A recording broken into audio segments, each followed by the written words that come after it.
Council to order for Monday, April the 18th, 2013. I'll ask the Council to consider the adoption of the agenda as circulated with the inclusion of items 5B, 5C, and 5D. Moved by Councillor Kinney, seconded by Councillor Ashley. Any discussion? Question's been called. Those in favor? Thank you. The motion's adopted with the addition of those items. Mr. Roden. Thank you, Your Worship. First off, I'd like to apologize for putting all of this in front of Council at the last minute. Unfortunately, I was away for most of last week for personal reasons, so please accept my apology. In preparing for this meeting, one thing became particularly evident once we got a new report from BC Assessment on the assessed values. And with your permission, what I'd like to do is go through quite a bit of stuff prior to having the public consultation process, because I think there's some information that I can share with people that they would probably want to know and understand before they came up and spoke about this year's budget. So, if I may? Certainly. Thank you very much. Okay. Excuse me. Back in January, in one of our earlier financial plan processes, I advised Council that given what we knew about the assessed values for 2013, property tax assessed values, these are the values that you get on your BC assessment form that says this is how much your house is being valued or your business is being valued for tax purposes.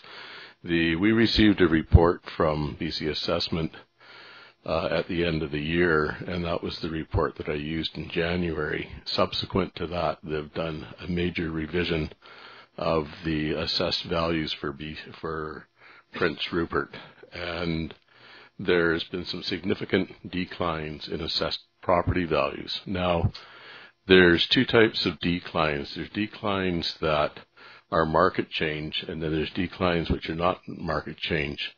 Ordinarily, if it's a decline for market, which basically means price inflation, what you simply do is that if everybody's house goes up by 25%, you reduce the tax rate by 25% because you want to claim the same amount of taxes, okay? So that one's fairly easy to deal with. However, when you get price increases on property which is capped, right? Or sorry, price decreases on property that's capped, so that if the price of the property drops and it's already your tax rate is already at the cap top, at the top level, such as we are for our port property, then what happens is that you simply don't raise as much taxes because you can't increase the tax rate anymore. And that's exactly what's happened this year, is there's been some very large decreases. We identified some of them in our previous report, but the increases have subsequently proved to be even more than what was reported at that time. And what I'd like to do is, and unfortunately, the people in the audience have copies of this. We weren't able to get it on the website, but basically just read out a few numbers. In 2012, we raised $6,446,000 in residential tax increases. This year, because there's a 1.8% non-market change, and actually there's been a reduction in the amount of residential housing out there. If we have a tax rate of the same amount, we will generate $10,800 less than we did last year, and that's if we tax at the same rate. Okay. For utilities, that goes the other way. There was a 4% non-market change, so our utilities went from $3.8 million to almost $4.1, and given the tax rate we have on utilities, that'll generate around almost $11,000. Where it gets sadly very interesting is when we start looking at the port properties. Now, the port properties are capped pursuant to the BC Port Act. Okay, and what happened there is a number of years ago, the the government said, fine, the maximum tax rate for port property will be $27.50 and then $22.50 for new port property. In exchange for doing that, they gave the city, they give us a grant every year, which right now is about $1.56 million. Okay, so it's a fairly substantial grant, but at the same time, it takes away our ability to increase the taxes. And if the assessed value of the port property drops, the government doesn't turn around and increase the value of the grant. Okay, so what's happened is that in 2012, what we call the port cap old, which is $27.50, there was a non-market change of 6.4%, right? And that meant that the taxes that we're going to generate last year, it was $2.54 million. This year it's going to be 2.3, which is $153,000 less in tax. Okay.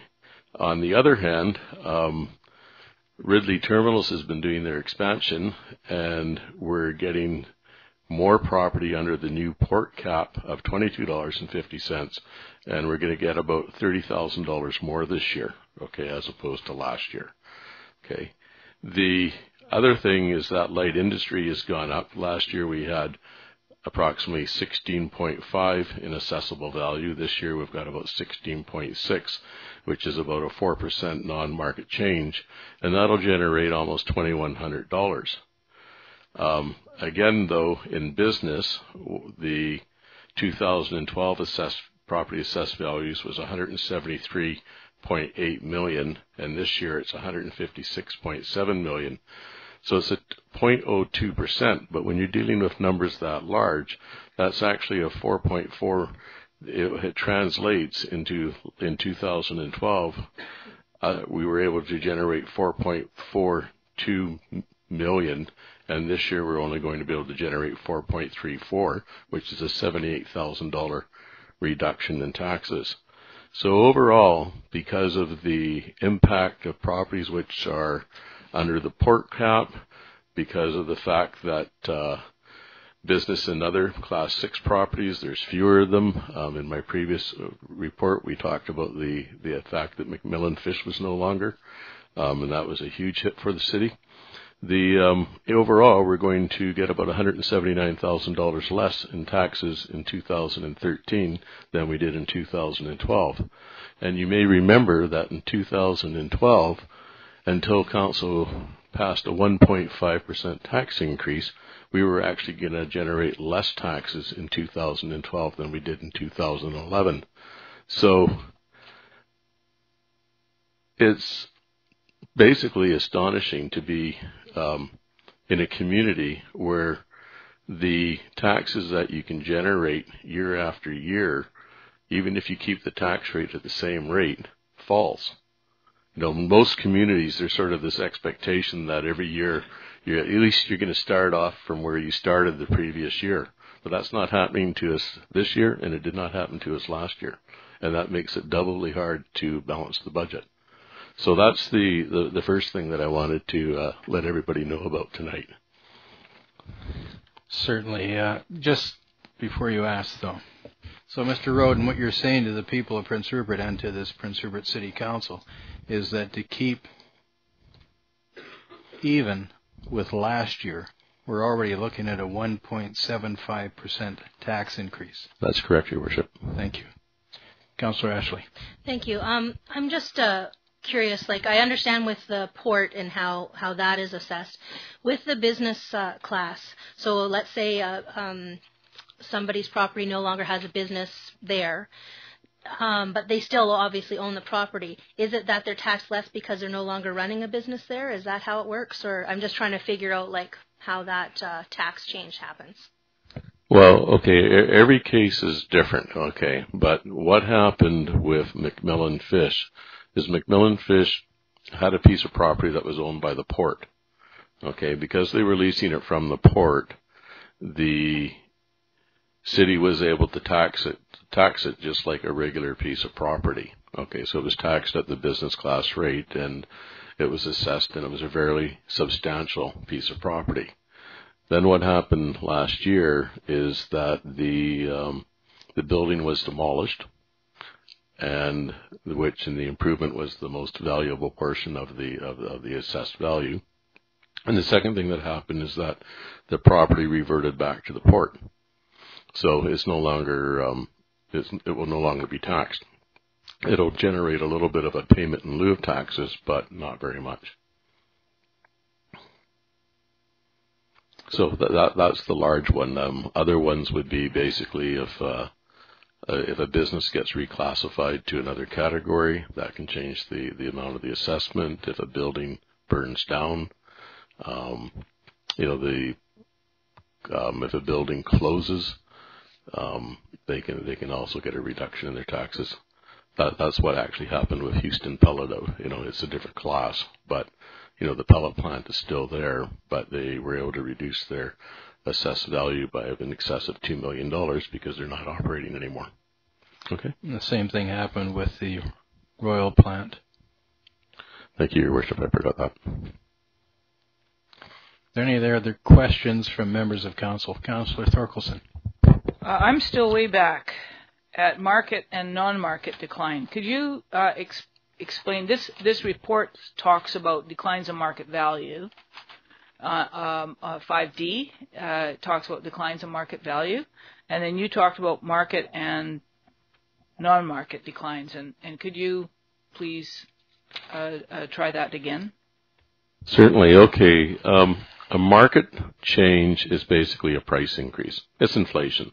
For most of us, if you have a house or an apartment that you own, last year, if the BC assessment told you that your house was worth $100,000, this year they tell you that other houses in the neighborhood have sold, and they sold for more than what they were assessed at. So they sold by 25% more. So what they say is, well, your house is worth 25% more too. So that's a price change. Okay, you haven't done anything to your house, you haven't moved it, you just same old house, and you're scratching your head, how can this be? And it's basically because somebody else in the neighborhood or across town who has a similar house and that BC assessment thinks is pretty much like your house, their house was sold on the market for more than the assessed value, so ergo, your house is worth more. Okay, so that's the market price change. Non-market price change is pretty much everything else. We'll use the house analogy. So you have a house, you add a second floor to it. You do a $200,000 renovation, BC assessment comes down and says that $200,000 renovation actually improved the value of your house by $220,000. So the value of your house goes up by $225,000. That's a non-market change. You've done something substantial to your house. If you have a house and it burns down, right? God forbid, you will get taxed on the land, but you won't get taxed on the house the following year because you have no house to tax on. That also is a non-market change. Somebody who bought a house and then came to city council and said, I'd like to get this rezoned so that I can operate a business here rather than having it as a house. For example, if you were perhaps on McBride Street or something like that, the Coastal Engineering has a house right on the corner there that at one time was classified as a house and is now classified as business. So that also would be a non-market change where a piece of property has gone from one classification to another. Further questions?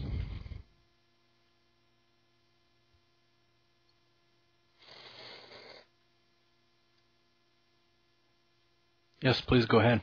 It's hard, Your Worship, when we've just seen this. I usually like to, it takes me a long time to look at figures and figure out the figures. So so it's a little, feel slightly at a disadvantage. But this is going to lead, so maybe I misheard you, Your Worship, but it says here, to raise this amount of municipal property taxes, the city would have to increase taxes by 1.6%.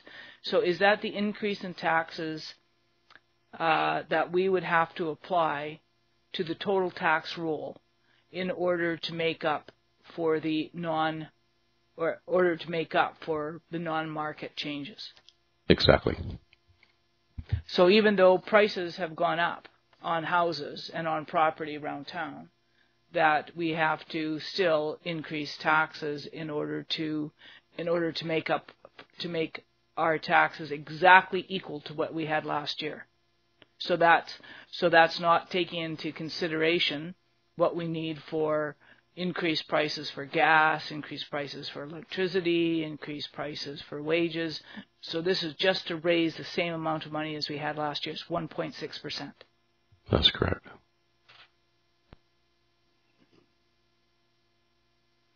Please go ahead. And what you're saying, if I'm just trying to summarize to make sure I got it right. So, and what you're saying really is there's three categories that we that are less this year than last year. One is just residential, and we lost $10,000 in residential. Now, could you go over the residential one again, please? Sorry. Okay, there's actually a two-step process. Okay, if the people in the audience who have got this, it's the one that says 2013 estimate of municipal taxes. And again, my apologies to anybody who's watching this at home. We'll certainly get it up on the website first thing in the morning. And please feel free to phone me if you want. If you have a question you'd like answered. So basically what happened in 2012, the assessed value of all the residential property was $686.6 million. In 2013, the revised rolls showed $722.16 million. So that's a pretty hefty increase, okay? However, most of that was price inflation. Okay, that's the situation where people sell their houses for more than they were assessed for, and that's when you get realtors saying it's a hot market.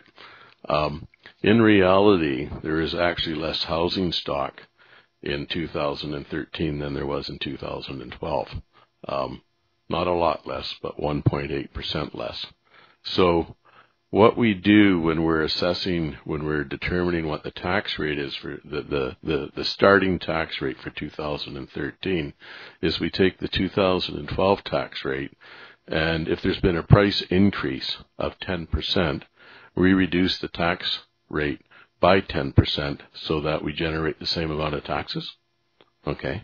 So if you're looking at this and you're saying, gee, Dan, you got $686.6 million in assessable value in 2012, and you've got $722 million in 2013, and you're showing that you're going to generate lower tax revenue.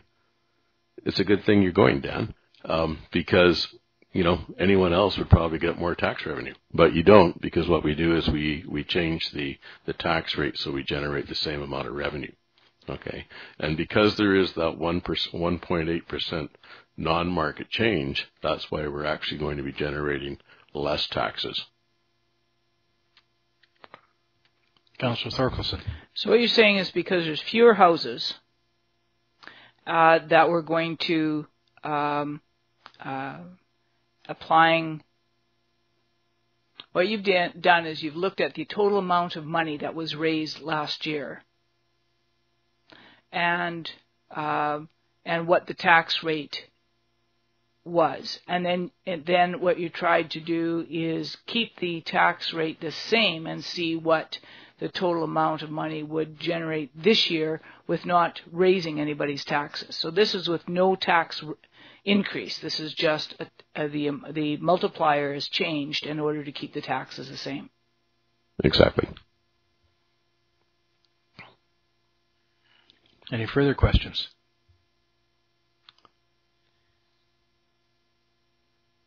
If not, we'll open it up for... Your Worship? Yes. Can I just keep on? Unfortunately, I do have more paper. More bad news? More bad news, yeah. And then what I'd like to do, when I'm concluded, I'd like Council ask Mr. Horn to come and have a chat about our infrastructure. And Certainly. So he's going to be addressing our capital works and our capital purchases. The So, given what you've just heard, what can be done? Well, obviously, if we want to start off at the same level as we had last year, as the mayor has pointed out, a 1.6 or somewhere between a 1% and a 2% tax increase would be would get us back to where we were. Okay. What does that mean for a residential property owner? And that's the document that's entitled 5B, and it's this impact of a municipal property tax increase. So there's a schedule there, and what it shows is the first column is the assessed value of a house. The second column is last year's tax rate. The third column is the amount that was levied for municipal taxes. And then the following columns show what a 1% increase, a 2%, all the way up to a 7% increase in taxes on the original levy. So just for people's interest, the average house assessed value by BC Assessment last year was $175,488. And the municipal taxes levied were 9.38 cents per thousand, which generated a municipal tax burden of $1,648. So if there was a 1% tax increase, your quote-unquote average homeowner would pay $16.48 more in taxes to the municipality next year. If there was a 2% tax increase, that would be $32.95. A 3% would be $49.43, and so on and so forth. So when we're talking tax increases, it's sometimes useful to remember that what actually the quantum of the amount is. And I'm sure you're all aware that a lot of other things have gone up by 1%, 2%, or 3% in the last year.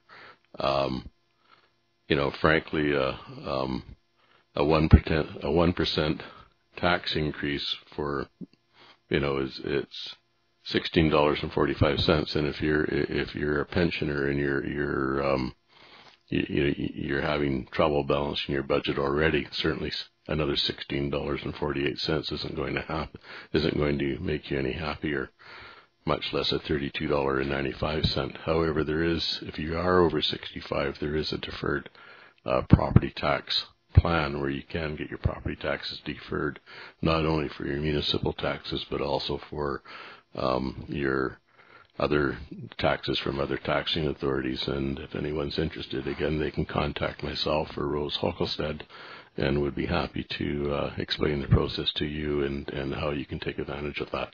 Thank you, Mr. Roden. Councillor Thorkelson and Councillor Garon have questions. Councillor Thorkelson.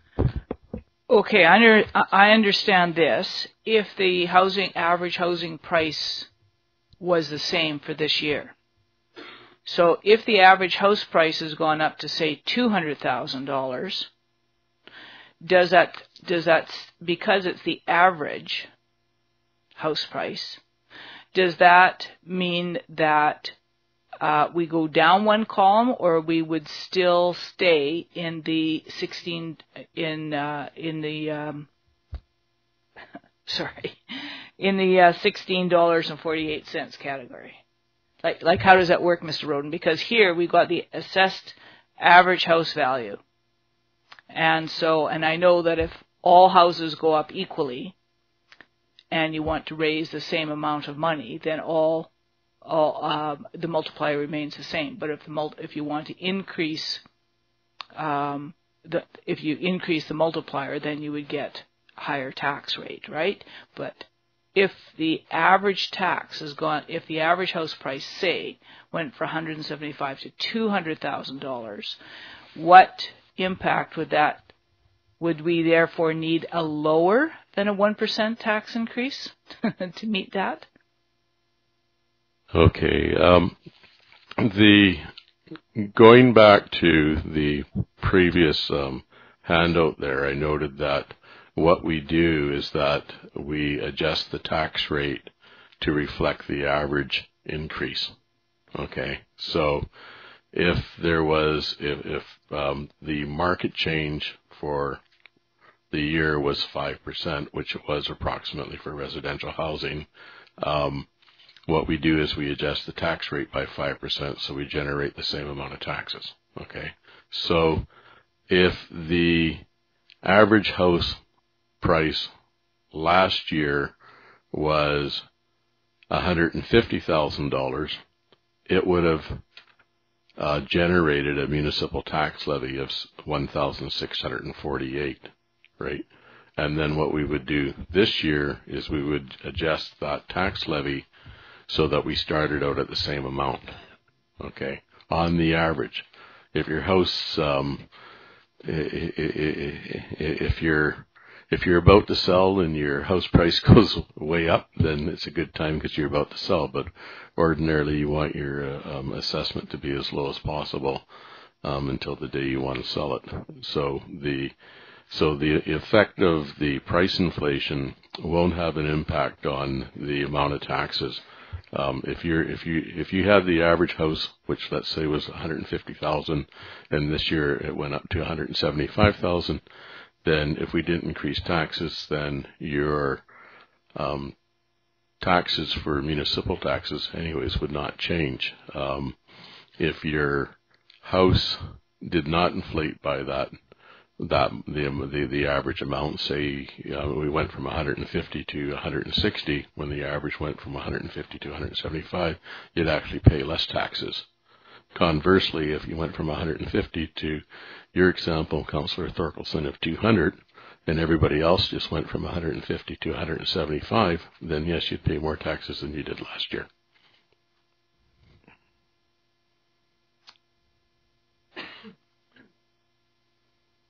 Councillor Garon. Thank you, Your Worship. Mr. Roden, can you explain to me what happens when people defer their taxes? Where does the money come from for us to pay? If someone defers their taxes, does the provincial government give us the money, or where does this money just kind of fade off into the horizon somewhere till whoever owns the house dies, and then we collect money at the end when the house is sold? The money does appear. What happens if you defer your taxes? I guess the first thing is that your taxes have to be up to date. That's the first issue for some people, is that if they didn't pay their taxes last year and they owe taxes and now they want to defer them, basically what you need to do is you need to pay off any outstanding balance. Okay, that's just with regard to, let's say you came in and you wanted to defer the taxes on your house and you were of the right age. Basically, you fill out a few forms, you pay a one-time administration fee of $60, and then what happens is that the paperwork is sent off to the provincial government. If they agree that everything's in order, what they do is they pay the city and the other taxing authorities. And they don't really, there's offsets that are used. They don't actually send us a check for your taxes personally, but what would happen is that we would deduct that from the amount of school taxes that we remit to them. So an individual can apply for this and just keep deferring their taxes until they die? I think there's a couple criteria. One of the criteria is that you're only allowed to defer taxes until your equity in your house is down to 30%. So, for example, let's say you owned a $150,000 house, you had a $50,000 mortgage on it, your net equity would be $100,000. Okay, so then if you take 70% of that, that would mean that the provincial government would allow the debt to the provincial government grow to $70,000, which, using our little spreadsheet here, where we're saying that a $200,000 house would be $1,800 a year, so probably about $4,000 in all. Because of the other taxing authorities, you could probably defer 15 to 20 years worth of taxes. But then you have to remember that you do pay interest on that deferral too. What's that saying about death and taxes, Mr. Roden? Apparently it's going to come to everyone else. Further questions from members of council? Thank you, Mr. Roden. Please go ahead, Mr. Roden. Thank you, Your Worship. So the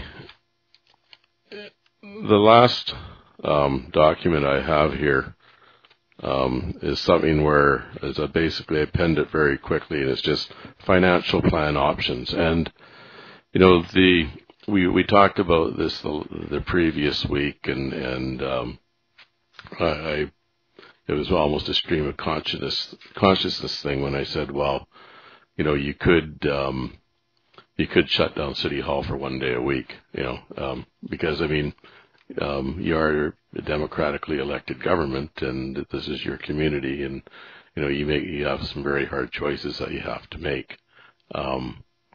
If I was asked my opinion, I would say shutting down City Hall is probably not a very good idea, because I don't think we could do business very well 4 days a week. There'd be a lot of people from outside of town who would be somewhat put off about the fact that they couldn't access City Hall on a Friday or a Monday or whatever it happened to be, and there's the chances of trained staff disappearing and going elsewhere, or bumping into other jobs in the community in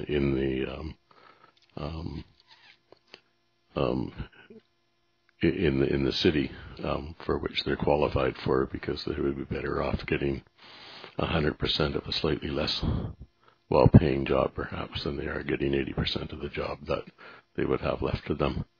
So Mr. Horn's going to talk to you quite extensively about public works and capital works, and one of the things to remember is that when we put together this year's budget, in fact for the last number of years when we've been putting together the budgets, is we've been really limiting the amount of money that is coming out of the operating fund. For people who don't normally follow our finances, the city basically has 4 funds. One's the general operating fund, and that's the fund that basically runs and pays for most of the city. And when we calculate your taxes for the year, we say, well, what are the revenues that the general operating fund is going to get? What are the expenses? How much? And then what do we need for taxes? The other 3 funds are our utility funds. They are the solid waste, the sewer, and the water fund. And the city and most other municipalities have a tradition of saying those funds have to be self-sustaining. So basically what we've done over the years, and I'm sure you've seen your utility bills over the years climb fairly inexorably up.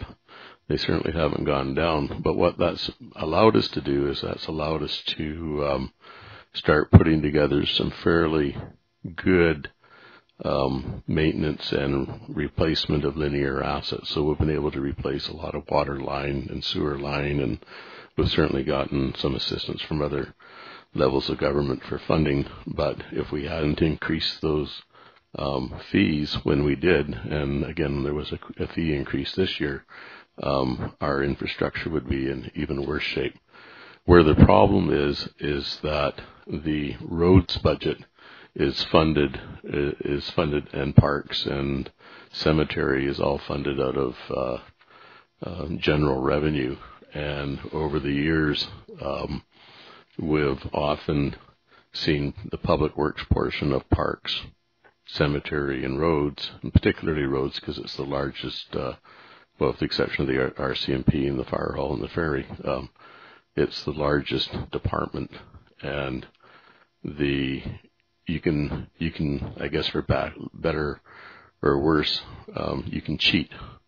You can say, okay, well, you know what? We're just not going to do that road this year. We're just going to patch it. Another year goes by. Yep. We got to balance the budget. Let's take $100,000 out of the paving program. And so we do, right? And that's sort of been an ongoing process. And so when people look at our roads and when they look at our sidewalks and they look at our retaining walls, certainly we could be putting a lot more money to them. Certainly we could be putting a lot more money to all our infrastructure. But we simply don't have the money to do everything we'd like to. So having said that, what I suggested at the last council meeting is I said that the one way of balancing the budget, which now unfortunately has gone up because of this decrease in the tax revenue that we're going to need, is that we now think it's about $675,000 as opposed to $500,000. And the suggestions that I've made is that we have a 2% tax increase. We draw down our surplus. Every year what happens is that if your revenues exceed your expenses, you have a surplus, and that goes into our accumulated surplus. And 6 years ago, we had an accumulated deficit of about $10 million. Okay, so the last couple of years, we're finally on the surplus side. And now would be a good time to take advantage of that. And so the recommendation is that we draw down about $275,000 so that we minimize any tax increase. And then, following tradition, Mr. Horn suggested that we reduce the paving budget by $175,000, which will still leave you $325,000, which is a far better paving budget than you've had in years gone by. So on that note, if there's no questions for me, I'll turn it over to you. There's a question. Councillor Ashley. I had a couple of questions. Please come forward, Mr. Horn. The first one, I can't remember. I know you told us at the last meeting, but our operating surplus, what is it right now? Okay, our financial statements are still getting audited, but the surplus is of two portions. There's the portion that we've already appropriated for expenditures. So, for example, Mr. Horn's going to be going through the capital purchases, and it shows that we've appropriated $745,000 to purchase and fix things, primarily the biggest one being the recreation complex. So what we've done is, for the last 5 years, is that we've basically said we would only use the appropriated surplus to do one-time things. So, for example, if we needed to buy a truck or we needed to get a roof repaired or something like that, that we haven't really used the money just for ongoing operations, because once it's gone, it's gone. Okay. So, for example, if you had $1 million and you said, fine, okay, well, year one we'll buy a couple of trucks, right? Okay, so now you're down to $800,000. Well, the next year you sort of go, well, we don't need to buy anything special, so we'll keep the $800,000 intact because we're funding the rest of the expenditures through regular revenue, right? But if you go to the idea, you say, fine, we've got $1 million there, let's fund our operating expenditures by $250,000. Well, next year you're only going to have $750,000. So are you going to do it again? Or are you going to increase taxes even more? Or, it can be a very slippery slope, because at the same time, if you take all of that money away, what happens if you make a mistake in your budget? What happens if expenses come in higher than you anticipated? Like not even a mistake, just the reality. You have a really bad snow year and your snow budget goes from $350,000 to $675,000. There's nothing you can do about it. But that's why you need to keep some kind of a surplus. Similarly, if your revenues fall off, all kinds of things can happen that can affect your revenues. Most of our revenue, about 92% of our revenues are actually quite stable and they don't vary that much. But that other 5 or 6%, when you've got $30 million in revenue, that's still a fairly large swing that can happen. So this year, I think that I'm comfortable in recommending that we draw it down somewhat for operating, but I wouldn't recommend that being the thing that we do year after year, because you need a cushion there. So any other questions? Well, unfortunately, I don't think my question was actually answered. Please try again. I was wanting to know, because I remember at the last meeting, I remember something like $1.2 million or something that was mentioned. I understand the auditing it's at the auditors, but I'm just looking for a ballpark because I'm thinking, okay, I know that the reason that we want to have some surplus there is in case there's an emergency, like a water main breaks or something goes bad and we need to have money so we can operate. So I'm just wondering how much is left. My apologies, I got tangential. If memory serves me well, I think I've got about 1.6 in our general operating fund. You mentioned a water main breaking or a sewer main or something like that. Those, if that was to occur, if it was a water main, the cost of fixing the water main would come out of the water budget. The cost of the paving would probably come out of the roads budget. So you're right, we do need to have a bit of a surplus, but the sewer and the water utility funds do have surpluses in them too. They're actually in fairly good shape. Solid waste isn't, but water and sewer are in fairly good shape. Councillor Ashley. Yeah, and I do appreciate that. I was probably using a bad example, but I just know that there's the potential that, there's always a potential for something to go sideways, and I just like to make sure that we've got stuff so that we don't end up in a situation where we don't have the money to pay for something if something bad happens. So that's all I was asking for. So thank you. Just before you start, Mr. Roden, I'm a little Councillor Garon. Thank you, Your Worship. Just for some clarification on Councillor Ashley's, so there's 1.6 million in surplus, plus there's surplus in sewer and water? Excuse me. That's correct. How much is surplus in sewer and water combined? Okay, I don't have a financial statement on me. I think there's about 800,000 or 900,000 in sewer, and I think that there's probably about 400,000 or 500,000 in water, and that's after we've appropriated some of their surpluses for work this year. But I'll certainly bring that to the next meeting that we're having on the 22nd. Councillor Garon, it's imperative that your utilities... Yeah, I know. I just want the figure, that's all. I just want to know how much extra money we have floating around out there. So That's not extra money. No, but it's sitting there waiting for an accident to happen. But it's nice to know how much money's sitting there. So there's like close to $3 million, over $2 million sitting in reserves. Thank you. You're welcome.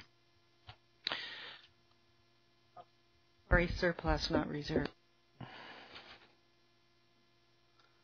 Mr. Roden, the Municipal Act requires, or the municipal legislation, no longer called the Municipal Act, the Community Charter requires that local governments adopt their budgets on or about by the middle of May. Here we are, it's the middle of April, and we're getting final adjustments from the BC Assessment Authority. It's a little sloppy of them to offer them this late in the budget process. And I would hope that they don't continue to do this year after year, because in some instances it's going to create havoc for some local governments. I know you can't do anything about it, but I'm surprised. I've never seen them bring their adjustments out on the tax roll this late. We are a quarter of the way through the year.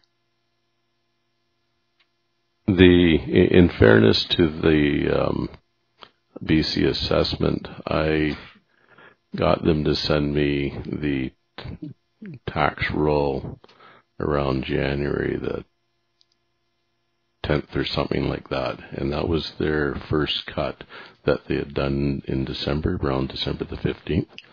So they issued, and that's the one I used in January, okay, and that's sort of following our regular procedure. Then what they do is they also do a revised roll that comes out February, March, okay, and when they, that's the one I used to do because we're finalizing the budget. So in fairness to BC Assessment, had I gone and downloaded the most current roll, I probably could have had this information about 30 days ago. So the fault, if there is one, is mine. Thank you. I'm not in favor of a tax increase for the residents of Prince Rupert. And I think everybody's getting fed up. Certainly there's an understanding that we have inflationary increases each year. but at this late a notice, it's very hard to make changes. We don't have the money. I don't want to go to the taxpayers for it. And what I suggest is that we take the money, and because this is on short notice, and it may short them, but we do not have the money. So what I suggest to the council is that we take 10% off of what we've given to autonomous and semi-autonomous groups. And that 10% from their budgets would bring us the money we need just to cover the tax roll adjustments, approximately.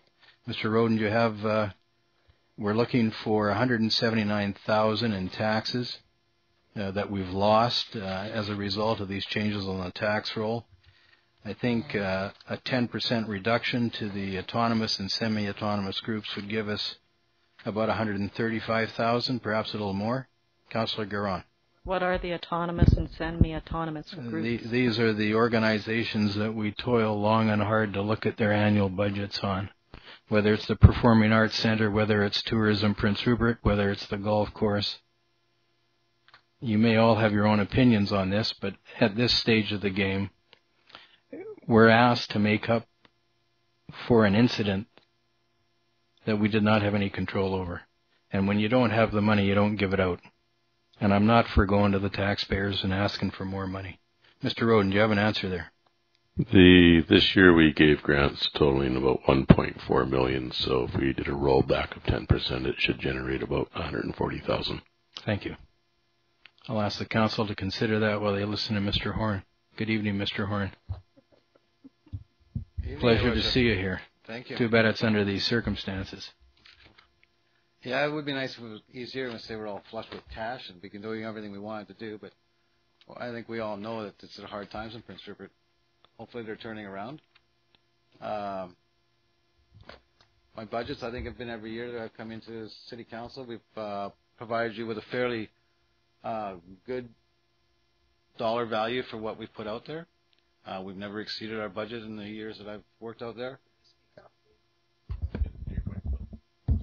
Is that better? Yeah. Okay, sorry about that. We've tried to make everything that we do in the public works the most cost-effective way we can. We look at initiatives to create a revenue stream that will assist the citizens of Prince Rupert. We look at ways to make our operations run a little smoother. I'm here tonight to talk about the 2013 financial plan for Capital Works. And I'm just kind of going to go over what we have in that's laid out on this document, and just go over what our plan goals are for this year.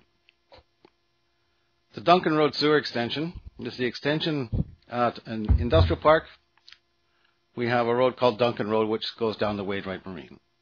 It was built in the 70s through when they built the industrial park. And part of that, they didn't service the property down below with sewage collection or water system. And that's for Wainwright Marine and the properties on that road itself.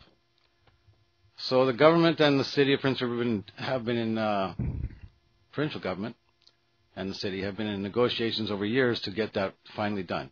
And we ended up with a cash settlement from the provincial government to construct those roads. And right now, I think we had originally had $1 million to do that. And through the engineering devices that we've used, we're able to get that down. We're $750,000 and hopefully less. And as it goes along, I'm hoping to reduce that maybe even by another $100,000.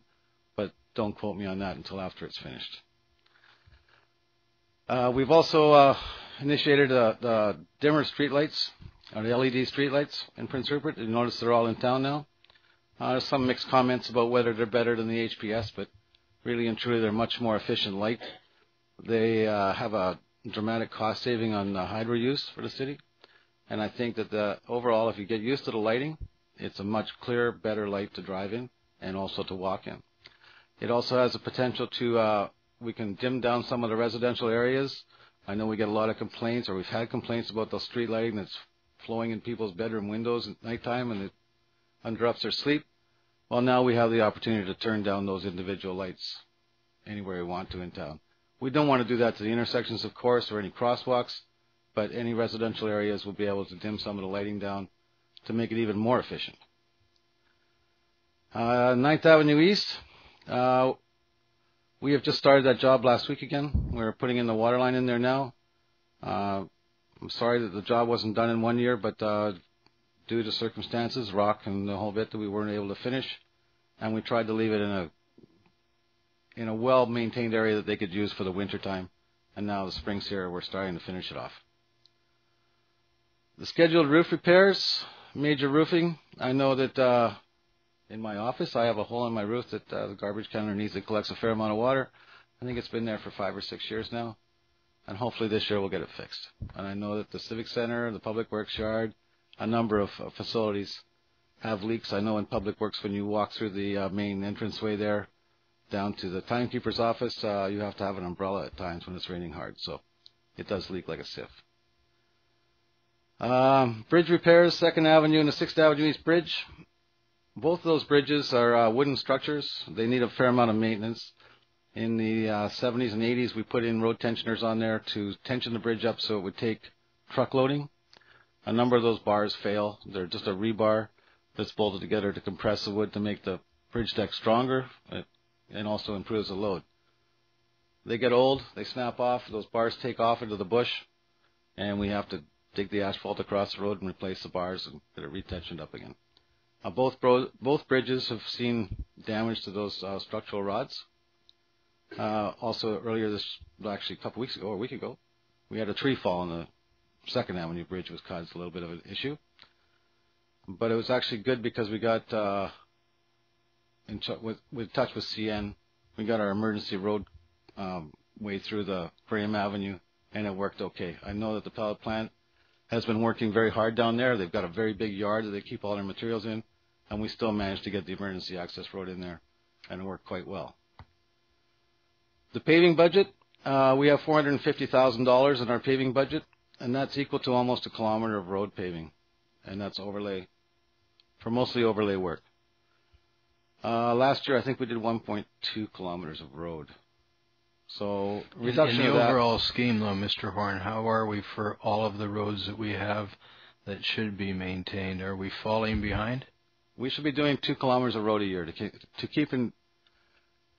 keep up with the paving program. We should be doing 2 kilometers of road a year, and we haven't done that for 10 years. So you can figure we're every 5 years we're 5 years behind. So, and it's been going on that way for some time. Now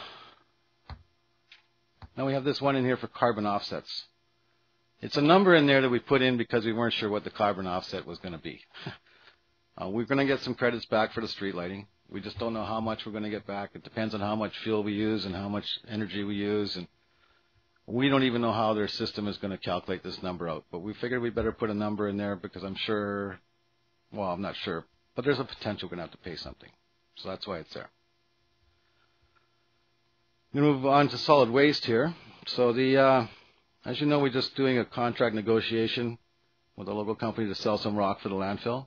It has a benefit of about $450,000 credit to the city of Prince Rupert, which would be very good. It also is going to provide us construction aggregates for the 4-year term of this contract at no cost to the city, which is a substantial amount of money again. It's about another $170,000 annually. So when you add those up, it's quite a substantial amount of money that we're going to get from this expansion. But you must understand, the landfill is going to cost a lot of money to develop. It's over $2 million to get that landfill up and running. If we can use that to offset some of the costs, it'll create less revenue or less cost to the public in the future when we have to do the expansion. I'm not saying we use it all there at this time, but at least it'll cover some of those costs. We're also going to do landfill closure. We are preparing now to shape the landfill for future closure of the landfill, which comes in over the next 5 years or so.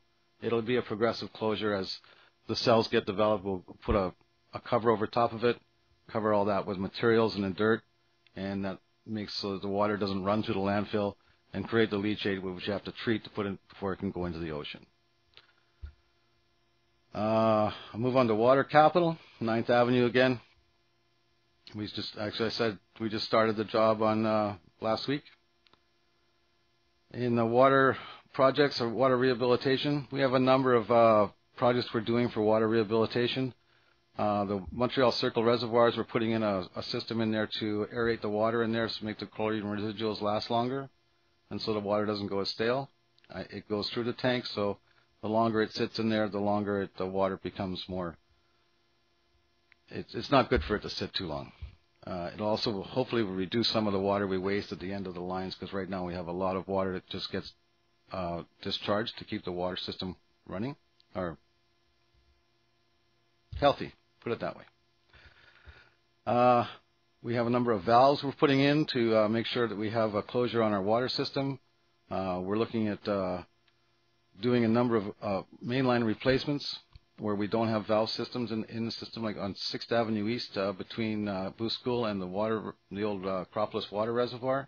And there's a long stretch of line there that doesn't have any valves on it, and it's a 1910 line, so we're going to start isolating portions of that line so we protect the system from total catastrophic failure if any of those lines fail.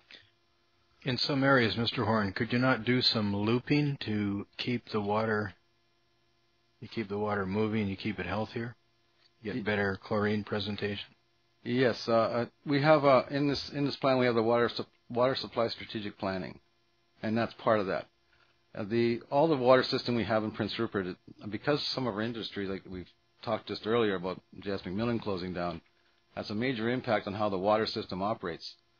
In the summertime, when the water is warmer than it is in the winter, it has more susceptible to having going stale quicker.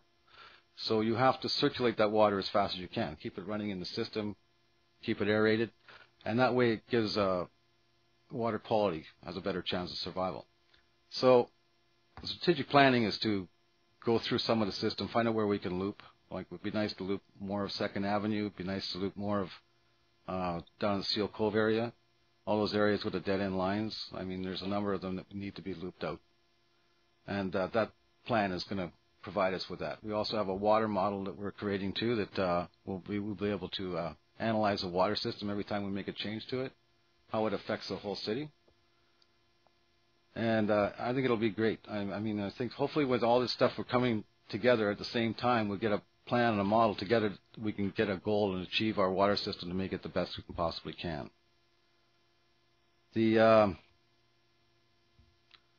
We're doing some repairs at the water system at Shawatlands Dam. We have $200,000 to spend up there, and that's going to be the repairs to the front part of the dam, repairs to the back part of the spillway.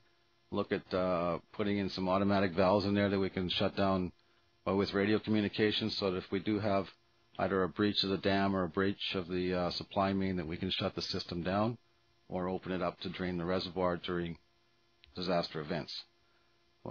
As everybody's aware, we had one of those events 4 years ago. We just about lost the whole system, and we found out that all our backup systems are getting very, very old, and we're going to look at changing the diesel pumps in the Shawatlands water pumping station. The 1955 models just don't make it. When they break down, you have to go find someplace, antique dealer that's got parts for it. So all those we're looking at changing out too. Now, some of those things won't be done this year, but the studies to get them done will be in place. We're not looking to go and change the water supply system. We're just trying to get it so that we have a cost for it and a method or procedure to get there. In the sewer capital, 9th Avenue, again, we're going to do that one. We have a number of sewer line projects. We just did one over by Fraser Street. Unfortunately, that's more of a temporary repair because Fraser Street needs a total rebuild, but the section of sewer line we replaced was collapsed completely and needed to be done immediately. There was no chance to wait for it. Unfortunately, when we dig the road up, we may not be able to save the whole line over again, but we'll try our best to make sure it doesn't get totally redundant work. We have the Hayes Creek sewer line pump station, which is going to go right down beside the skateboard park. And that pump station will pump the sewage that's created from the Public Works Yard, the Civic Center, the houses on Sherbrooke Avenue and around, and that'll pump that sewage over top of Sherbrooke into the 11th Avenue trunk sewer. We're working on the liquid waste management plan, and that's in its final stage, and that's part of our regulations for a requirement for our outfall permits. And I think council, I don't know if everyone on council was here in the beginning of the liquid waste management plan when we went through a sewer strategic planning session, and now this coming to the final end of this thing, and it's going to have a goals where the city of Prince Rupert will have a goal to where it's going to get to with its liquid waste management, what it's going to do with the 11 outfalls we have, how we're going to treat it, where it's going to go, how much it's going to cost.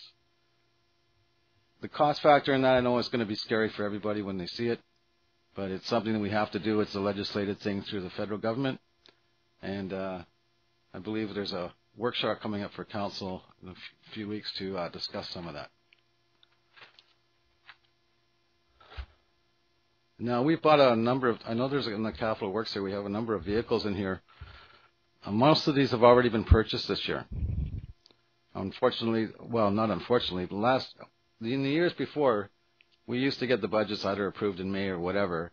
We'd spend the whole summer trying to get our tenders together, and then by the time we had them out ready to go, you couldn't get the equipment because now they're selling next year's, and you're into the production year. It's been very fortunate this year. We got all our vehicles under tender, and they're all out there and done. So all the vehicles you see in here that we have under here are purchased now, and they're either here or they're on way for delivery. For the rest of the stuff in here, we got in the parks and cemetery. We're skipping down a few here because some of these are not in our public works realm of things, but in the cemetery, we're going to renovate the greenhouse. The greenhouse, I don't think, has been renovated since 1984. I think that's the last time they did anything to it. We put new plastic on it in the 90s. But it needs some work in there. It's not a large amount of money, but to keep the baskets hanging downtown and to keep the flower beds we have going there, it does need some renovations to keep the system up. Donna's done a very good job of keeping the greenhouse in a good condition, but she needs a little bit extra things in there for the water system and for the gas, the heating, and the whole bit. And I think that's all that's on my list that I can talk about. Thank you. Questions of Mr. Bill Horn? Members of council. Councillor Ashley. I'm just wondering, because with the proposal that's in front of us that obviously we'll talk about later with regards to reducing the paving budget, I'm wondering what difference would not having that $175,000 make in terms of your department? Right now, that budget in there is basically for about a kilometer of road. So it's going to go down to 750 meters. Other questions? Councillor Kinney. Thank you, Your Worship. Bill, have you anything to do with the recreation complex? What's down listed underneath them for repair? We'll get Mr. Roden to speak to the recreation complex. Mr. Roden, if you'd like to outline the proposed work at the recreation complex, we've been getting a lot of comments. Certainly, Your Worship. There has been a lot of comments about the a lot of our buildings, but in particular the recreation building, because it's so high use, I guess. And the reality of it is that for years we've basically said no, no, no, and no, because we've been struggling with a deficit in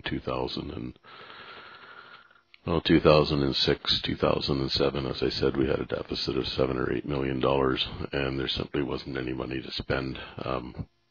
The council was busy trying to just balance the budget and try and pay off the deficit that we had. So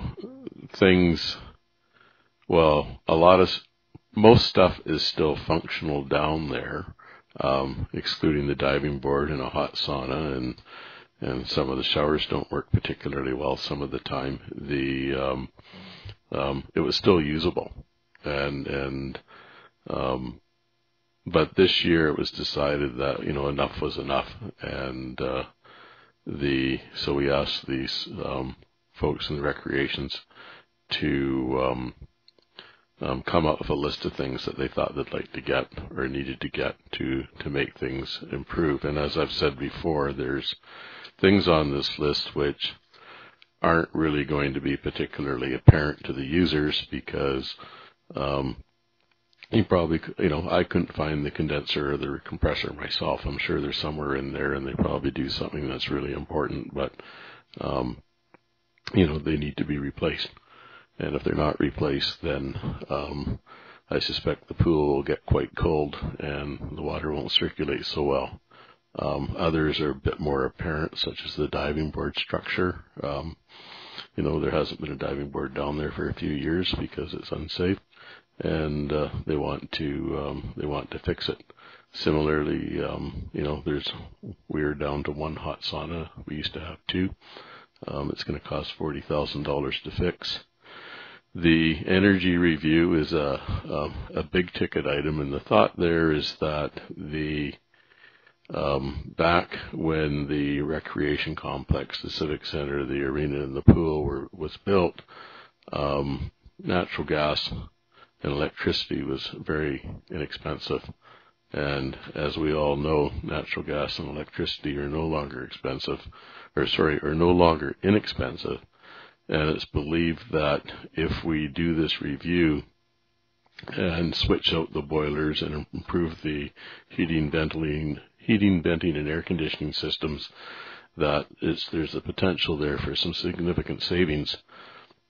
And we might be able to do a bit of it at a time, as opposed to, because we simply don't have the money at this point in time to spend $1 million down there. But it may be that we could spend $150,000 here and $100,000 there, and generate some substantial savings over a short number of years. And it's possible that BC Hydro, much like they came up with some grants for the LED lighting, they might be able to make a contribution to that. So that's basically the recreation complex. Mr. Horn didn't talk about the ferry dock, but it's an ongoing. The dock's been there for a long time, and it needs some substantial repairs. It's been estimated that over the next couple of years, i.e. 2 to 3 years, we may have to spend up to $700,000 to effect some repairs to it. But we're going to go at it as slowly and spend as little bit as we can, because if we to fund that, we'll probably have to increase the airport ferry fees, which will not be very popular either, but that's something that will have to be done. Information technology, last year we started on setting up a voice over internet protocol phone system, which will save us a bit of money. And then there's sort of ongoing technology upgrades where pretty much if you want to stay current and have reasonably good equipment, you have to basically every 3 to 4 years, you need to start replacing equipment and bringing in new stuff. And that's just sort of an ongoing maintenance expense. The bottom one there, City Hall, refurbishing the exterior, the idea there is that if you look outside, you can see where the paint's starting to spall off the building. And the fear is that if we leave it much longer, that there'll start being water ingress like there was at the Lester Center, and that could cause a lot of problems. So do you spend enough money now to redo the exterior, or do you wait another 5 years and, wind up with a major renovation because of water ingress? The golf course, again, that's per the contract. And finally, the purchase of land building is the $25,000 is a notional amount. We're not planning on buying anything at this point in time, but by having this in the budget, should the situation arise where we have to, then we don't have to go through the whole process of a new financial plan. And going back to Mr. Horn's comment about saying that they've already bought everything this year. As far as the hose, the trucks, and the tandem axle dump truck, it's sort of a two-part thing. One is because these things were approved by council back in November, December, but the other thing, by buying them at this time of the year, is we bought them under the hated HST as opposed to GST, and for municipal governments we get a bigger refund in an absolute terms and in a proportionate terms from HST than we will from GST. So I think we saved a few $1,000s by getting them purchased before the end of March. Thank you. Thank you. Councillor Kenny, did you have any other questions on the Recreation Department? I was just wondering if he's explained some of it, but I was wondering if there is some... Would you like to use your mic? Sorry. And actually, it'd be better if you could pull that mic closer to you, if that's at all possible. Yeah. Is that better? I think so. People Thank have you. been saying that you're a little distant. Oh, sometimes. Please go ahead. I'm just wondering, we've been so long without this hot sauna, and that's the two of them. We can save $40,000. Is it a necessity to have that?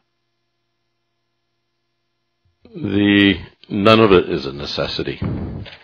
Probably the only ones that really have to be done are the floats, valves, pump for the chiller, condenser, and compressor, and the installation of the chiller.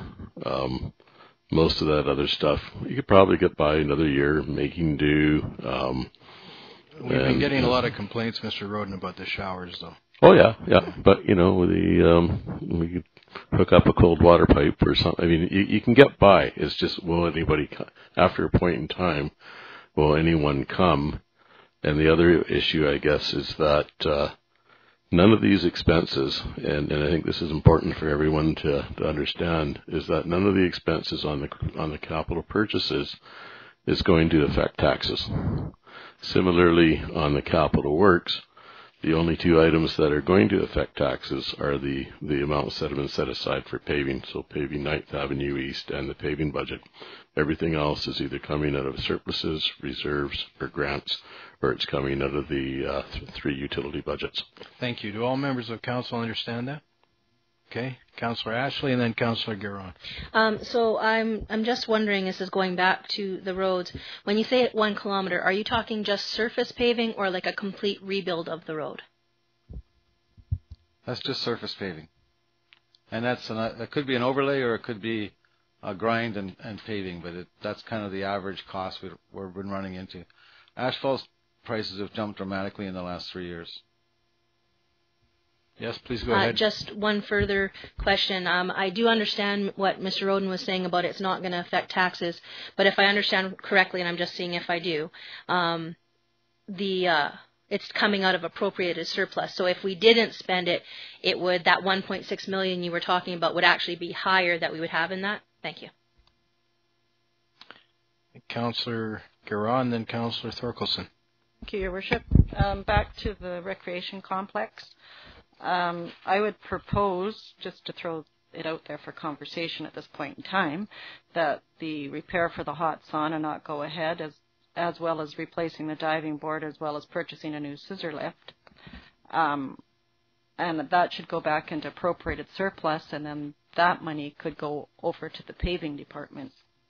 That's what I would like to see happen with that money. And I'm really not in favor at this point in time of fixing up the greenhouse either. I'd rather have paving done before I put any more money into a greenhouse. So I'm just putting that out there for conversation with everybody else. Certainly. Thank you. Mr. Roden. And one other thing, and had we known that we were going to be the shortfall that we're at, I would not have approved some of these capital purchases for mini hose and pickup trucks and the tandem axle dump trucks. Okay, thank you. Mr. Roden, that scissor lift, is that critical? I believe I think the scissor lift that they have right now is on its last legs, and they do need something in there that's stable so that they can do repairs on the ceiling and so change it's lights. Repairs and maintenance related. Yeah, okay. That would not be one that I would recommend to be dropped. Right. Okay. Councillor Giron, one comment, then Councillor Thorkelson. In regards to that, I believe there are numerous scissor lifts in town that can be rented until we can afford to buy a new one. Councillor Thorkelson.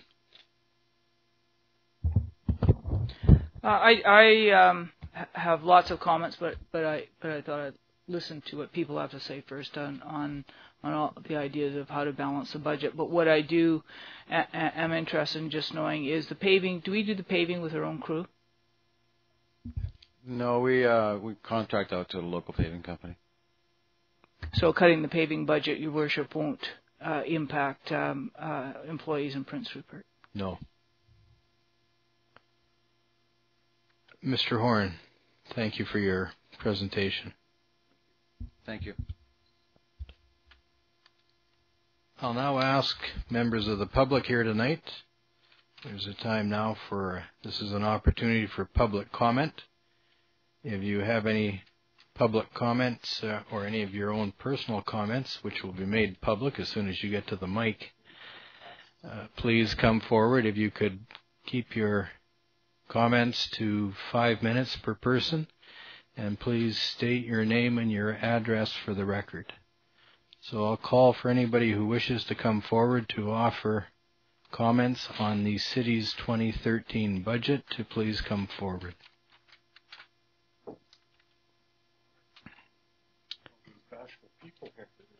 Good evening. Good evening. Howard Gray, Pillsbury Avenue. Thank you. I guess I'm kind of like a broken record. One of the things that has really upset me over the last number of years is our fire and police and the cost to the city of Prince Rupert versus our neighbors to the east. We're looking at roughly a $2 million difference in those two items alone. And the city of Prince Rupert over the last couple of years has had the opportunity to, I think, to have looked for volunteers in the fire department. And the other part of that is I would like to know who does oversight on the fire department, because taking a ladder truck, the most expensive piece of equipment Prince Rupert owns, to a heart attack or to a minor fender bender is ridiculous. I mean, that thing, the minute you move it, it costs us money.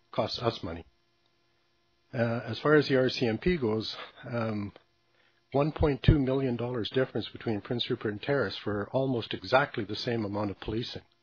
And I know that some of that is outside the city's control, but it's certainly something that I would like to see in the paper, or that council is a little bit more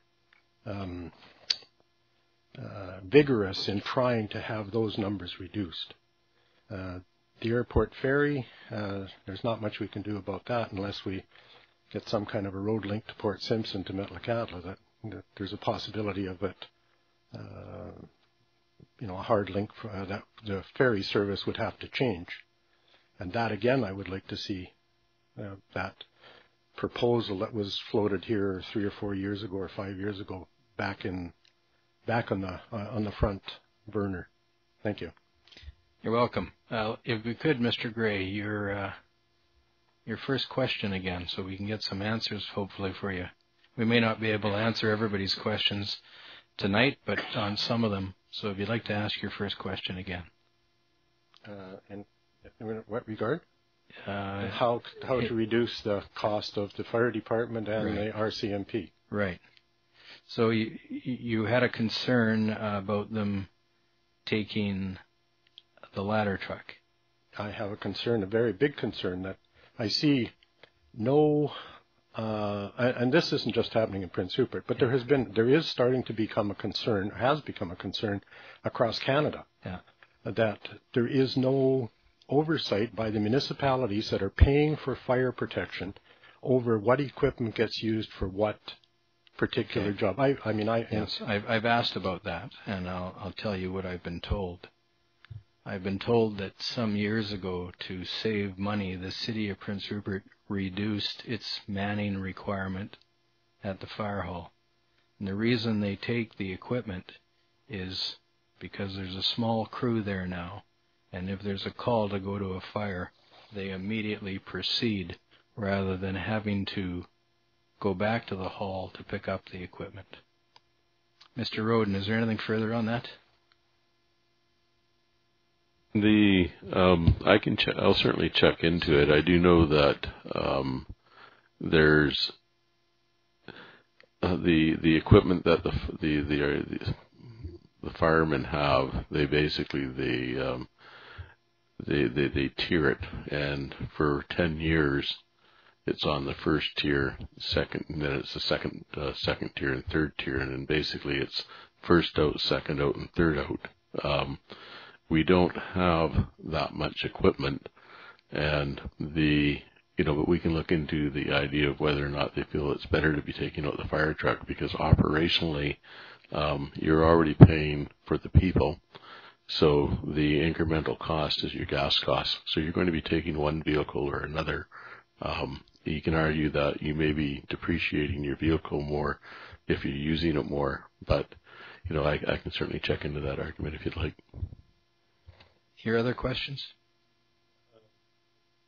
Please press the button there, and people will be able to hear you. I've heard the same argument used, but what my first question would be that in the past, or a comment would be in the past, the fire department never responded to fender benders. They didn't respond to heart attacks. There's something missing in this equation where we have, as I say, a ladder truck, a $700,000 or $800,000 vehicle, a first responder truck, an ambulance, and the fire chief's personal vehicle that he uses for not personal vehicle, but his, for his use, attend a heart attack. And this happened, one particular time there, because I happen to know the person, there's probably $1,000 got spent for something that the ambulance should have attended to. That's the problem. I'd like to see or know who has oversight over the fire department, because if they're the ones making the rules for them to take whatever piece of equipment, then we don't need first responder vehicles. Get rid of those. Get rid of the redundant equipment because they're not using it. Right.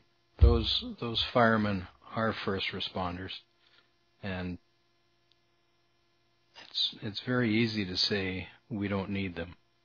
But if it's yourself or a member of your family or somebody you know, and they can get there first, people in all cases I know are very appreciative of that. When they're not called to a life or limb incident like that, the only other time they go to assist the ambulance is when it's a very difficult hallway or set of steps or a larger person where they may need some help with a stretcher.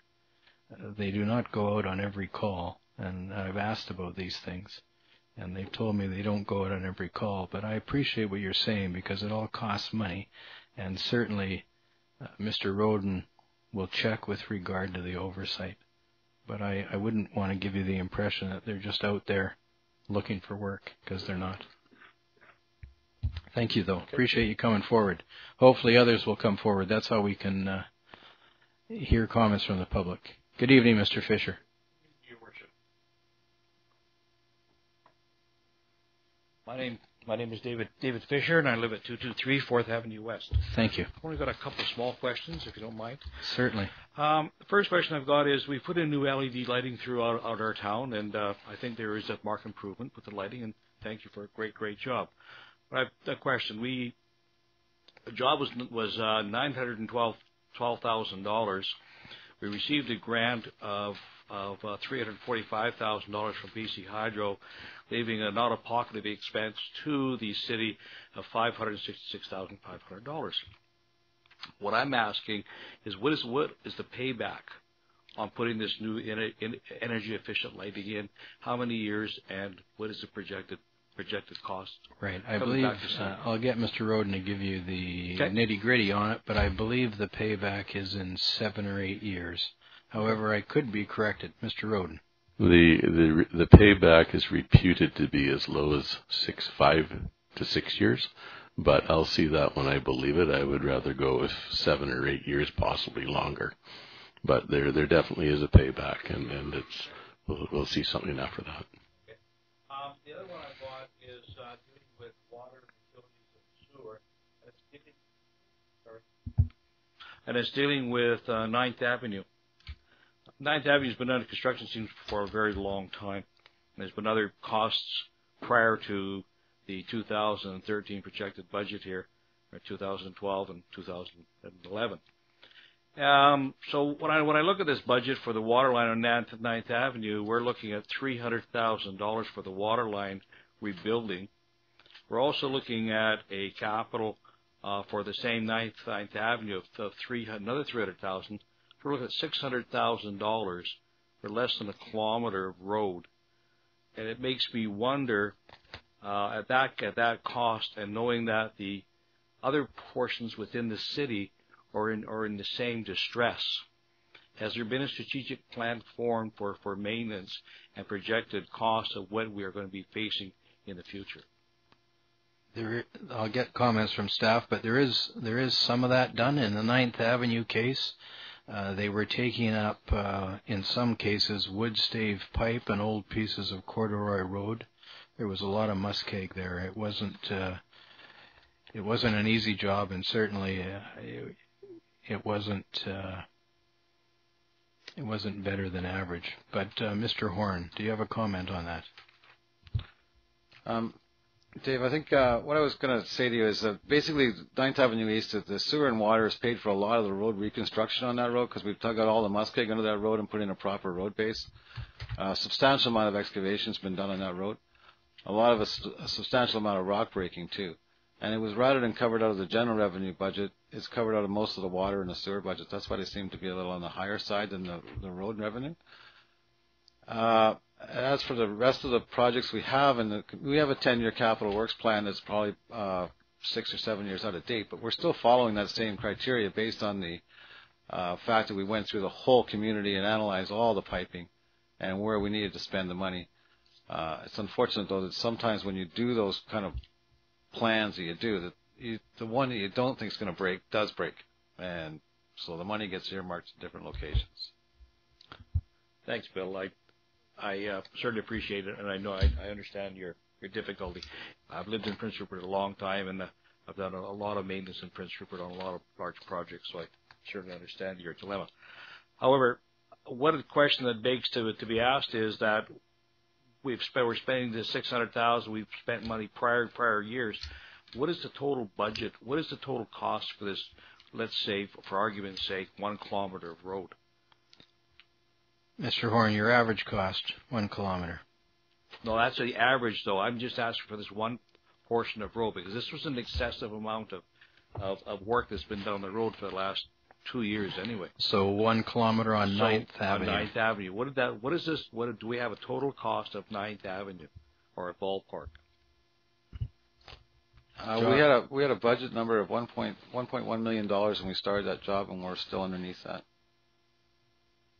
So you got 1.1, and then you're going to add another 600,000, correct? Mr. Roden. The original budget, if my memory serves me correctly, was about 1.1. What you're seeing there is you're seeing the balance of those budgets. Okay, so if for example the original budget was $500,000 for a portion of it, $200,000 was spent. Now you have $300,000 left, and that's what's there. The city has been providing monthly reports on the financial plan last year. I've just been trying to find the last one we had in here. They are on our website. I'll be certainly delighted to provide you with a current update on where we are, what we spent on all our capital works last year. It's certainly available, and we have been trying to make it available to the public. Yeah, and I certainly appreciate that, and I'll take you up on your kind offer. So just let me recap then. So the $600,000 is a residual still left from the original $1.1 million capital budget, correct? Okay. Mr. Roden. The other thing is there was a very formal capital works program that was created by, I think it was Associated Engineers, and that was done about 10 or 12 years ago. Since then, Mr. Thompson and I put together a report to council about 4 or 5 years ago that basically updated that and showed what we wanted to get done.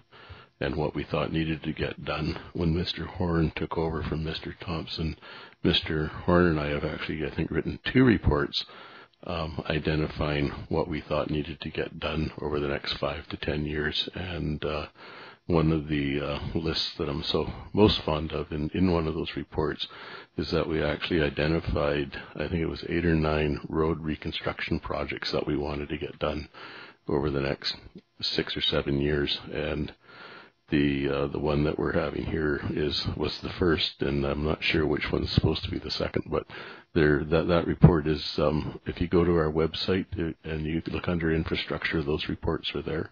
And if you can't find them there, or you're unable to access them, we're more than happy to provide them. Thank you, Dan. Because it makes one wonder. We know our infrastructure is declining. A lot of our infrastructure is 1920s and it's wooden pavescape pipelines, and also for sewer. And I know there's a lot of private dwellings that are older in this community that also have wooden sewer lines. They're all in the portion of decay. And just as long as I can be comfortable knowing that the city has got a plan to move forward to deal with some of this older infrastructure, because as our city grows, there'll be more demands put onto our utilities. And it's nice to know that there is a plan. So I thank you for accepting me, and thank you. Thank you. Yes, do you have a question? Well, first of all, Councillor Garon, you had a comment or a question? It was a question for staff on 9th Avenue. Why are we not contracting those bigger jobs out? It was contemplated when we first started the job out there. We just thought that for this one stage in here, we weren't sure about the whole underground activities in there. And I know that when we did some jobs in the past, when we've contracted out, those extras can be very, very substantially costly. And it's easier for us to handle that in-house and try to retender the job or restructure it down or change the scope of the work as we went along. That's the basic reason. The other thing I have concerns about, like the Duncan Road extension, there's a lot of projects that we're trying to do ourselves and we never seem to get around to doing them. So I'm just wondering why we're not contracting them out. Sometimes it seems that when we do them, they take a lot longer to do. And when a contractor does them, they usually get them done in more of a timely manner. So I would just like us to reconsider looking at these projects in the future of possibly putting them out for contract and then comparing them and seeing if we can do them for cheaper or whatever. But I don't think it hurts to try to put an RFP out for some of these jobs. The city, and your point, Councillor Garon, is well taken. The city does do RFPs for quite a few jobs. I note that the most recently we did an RFP for the quarrying at the landfill. Okay, we're not doing that ourselves. We've contracted it out.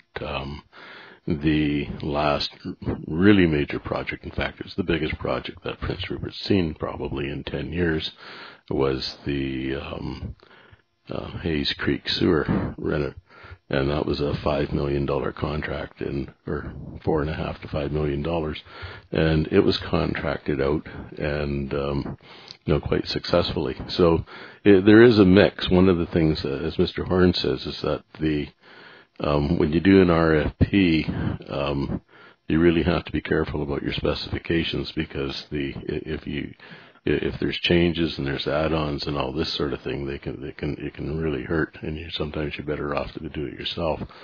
And the other thing is that the expertise to do the work, it's a bit like roofing. One of the reasons why Mr. Horn's roof still leaks is that there's not enough roofers in this town who can do the work, and like I'm not sure, but I would, we only have one paving company in town, and there's only so many people who can do water and sewer installations that are large scale, but are not large enough that you're going to bring someone in from out of town who's going to be willing to do it. They're not going to come to Prince Rupert for a $500,000 job. I just beg to differ. I know we have a lot of competent companies in town that can do some of these projects, and I think that we need to start looking at using the people that live here and do business here to help us move our city along, because I don't see where we have enough of our own people to do these jobs and get them done over in a timely manner. And I've seen a few projects just sitting there and sitting there and sitting there since my time on council. And it's very frustrating. It's like the sign at the Civic Center. It took 4 years to get that sign up. So I just find it frustrating that we don't have the capacity to do these things on our own. All right, thank you. Councillor Ashley. I just had a question. It was related to what Mr. Fisher was saying about the payback on the LED lighting. Mr. Fisher knew that, which is why he came back. Yeah, no, but that I was just wondering, it also is going to, or the hope is that it will also help us with carbon offsets. Is that not correct? So that could potentially save us money that we might have to pay? Yeah. Question is through you to staff. Yes. Mr. Fisher. Thank you, Your Worship. I've only got one comment, and it's interesting when I look at construction, and I look at maintenance, and believe me, I've done maintenance for a very long time, and I know maintenance and know capital projects, and I've done a large number of capital projects, so I do know what I am talking about. The thing is, you said there's no contractors in town that can do large scale projects. I like to differ with you. Ridley Island is moving ahead with the road rail utility corridor, and there are a lot of larger major contractors out there that have all their equipment in town. So you've already paid for the MOB charge, and we know we've got larger projects coming up. We know we've got larger paving projects coming up. We know we've got this 9th Avenue, this sewer, this water coming up. I would think that we would look at trying to piggyback off these contractors and expertise already in this town. Thank you. It's all a matter of money. Very good. Just one other thing.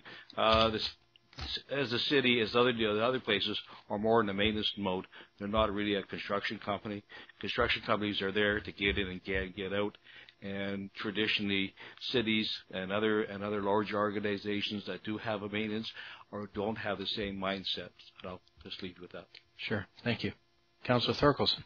Well, if we're going to have a debate on contracting out, I'm going to get into it, and I'm just going to say that I don't think that whether we contract out or not contract out should be based on philosophy. I think it should be based on what is best for the city. If you have a contractor has to make money. That's why they're in the business. And so if we're prepared to pay for somebody's profit because we think we can get it faster, done faster, that might be an acceptable thing. And in the case of something where we want to keep the price down, we use our own people and who are very capable.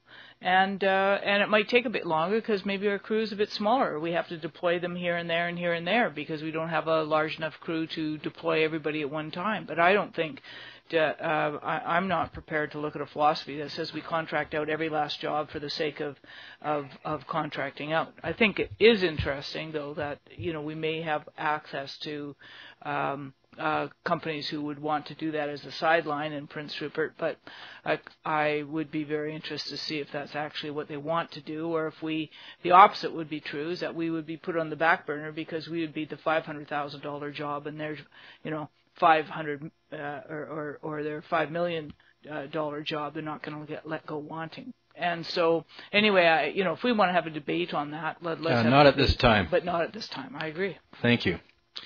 Speaking from a practical point of view, what happens is we do have a very small crew. And a lot of the times the crew is sent out with a schedule to do jobs. And then because of the state of our maintenance in some areas of the community on some of our works and services, they have to run and attend to something because something has failed. And so some of these jobs that it is their intention to do aren't getting done because our maintenance is at such a state that they're running around basically dealing with emergencies after emergency. Is there anybody further with regard to the opportunity for public comment who wishes to come forward and offer a comment regarding the City of Prince Rupert's 2013 budget? Mr. Benson, please come forward. Wes? Baker, pardon me. Light's a little dark back there. Alrighty, I'll try to keep it brief. My name's Wes Baker. I live at 321 Crestview. I would just like to make a comment which has got to do with a larger political and economic issue about is the city receiving its fair amount of revenue from economic development? You know, it's a little disappointing to see what's going on. All this talk about all the development over the years, and now again we have another increase in our utility bill. You guys are scraping what you got to try to make do, and meanwhile they're talking these multi-billion-dollar projects, and I am not one who is buying into the hype any longer, because I don't see the revenues coming into the community that perhaps they should. I have talked to the port, and I have not received very forthright answers about their revenues, their expenditures. You can't get a financial statement from them. They're not a public company, so they're not on SEDAR. They're not a Crown company, so you can't get it. They're a quasi-public company. Of course, a private company wouldn't have to divulge the information. They may as well be a private company, because when I asked a few people out there, including Maynard, you wouldn't divulge the information. Mr. Dan Roden told me, and the key question is, what kind of taxes are they paying? The answer I got from, quite quickly, I might add, from the city was, in 2011, the port only paid $320,000 in taxes. This room pays 20% of that. You know, I pay $3,000. Everybody in here probably pays at least $3,000, and you know, to find out that the port's only paying $320,000, like in 2011, no wonder everybody's in so much trouble. Then there's extra costs. I hear about the paving costs. I don't even know if the port pays enough to cover the costs that you're anticipating in paving anymore. When I asked them about that, when I asked them about the spur that they were supposed to have built, I didn't get an answer. I still don't like the way the trucks are running through town. It doesn't help tourism. Somebody's going to get killed sooner or later. Those trucks cannot move at the speed that they're moving without hitting somebody sooner or later. And what I don't like is that this economic development is occurring without a lot of benefits accruing to the local community. When I ask about, like, I like to go fishing sometimes, what's going to happen to Some Sadie when they build this big port out there on Lilu? If it's 1.2 kilometers in size, that's the end of Some Sadie, I would expect. I don't even know if we can launch from Port Ed. I asked them that, they didn't say anything. I mean, that's right at the entrance to the Skeena. So I don't know. This is kind of essentially a political and economic question, but the payment in lieu of taxes isn't first of all, I think this year, about a year ago, someone came in, Mr. David Russell, and asked about the capping of the property tax out there. And it seems to me it was done, from my point of view, by a right-wing government that's basically said we want development at all costs, because they've capped it at a very low rate. So therefore, even if all the development that goes on out there occurs, the city may not get very much in revenue, right? The port already, as you can see, doesn't pay very much. They don't seem to be under an obligation to make any payments. The provincial road runs through town and it connects to federal land. So I just wanted to bring that issue up because I don't think we'd be in this quandary if the revenues that we receive from the port and from the economic enterprises out there were, I think, what I consider a fair rate. And then I don't know if people want to ask any. I guess my questions might be, how could City Council address this problem? Well, we'll get a comment from Mr. Roden about taxation as it pertains to the Prince Rupert Port Authority itself, and then how their lessees are treated. As you know, port property, everybody on it is a landlord. Mr. Roden.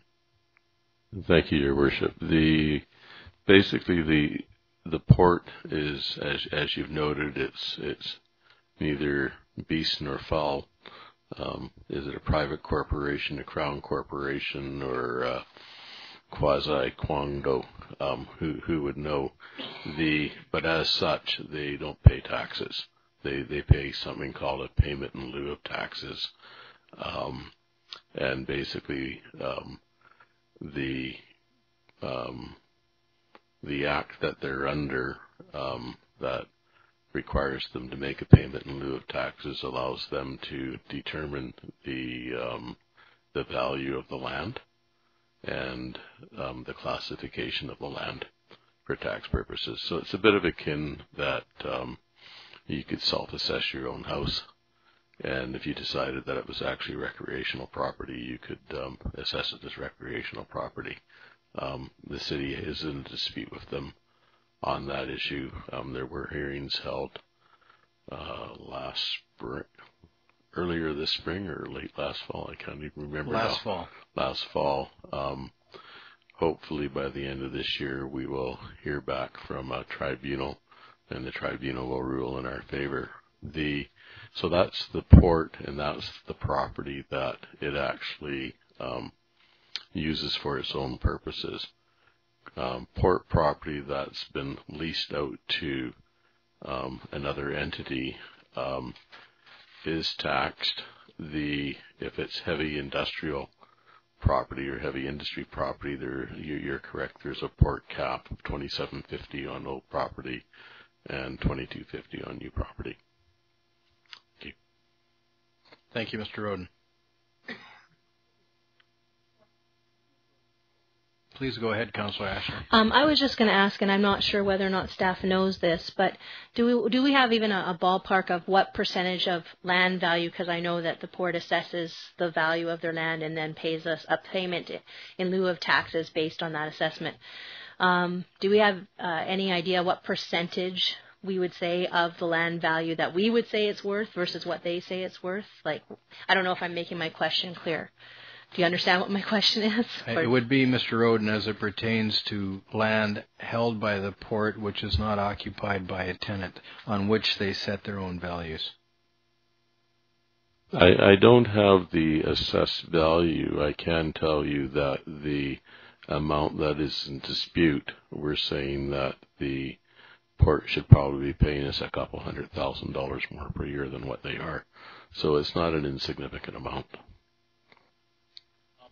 Yes. As a follow-up to that, you could also look at the market value of the land with tenants on it, as opposed to the capped rate, because there'll be a big difference there too, not just the lands that are developed. Yeah, that land is treated differently. But thank you for your comments.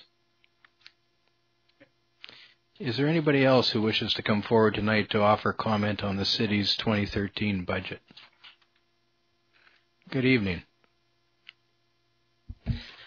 My name is Michelle Montemuro, and I'm at 140 Crestview Drive. I'm a born and raised Rupertite. I'm a homeowner, and I'm a city employee at City Hall, and I'm also a CUPE member. The suggestion of closing City Hall for a week to alleviate the proposed deficit worries me greatly.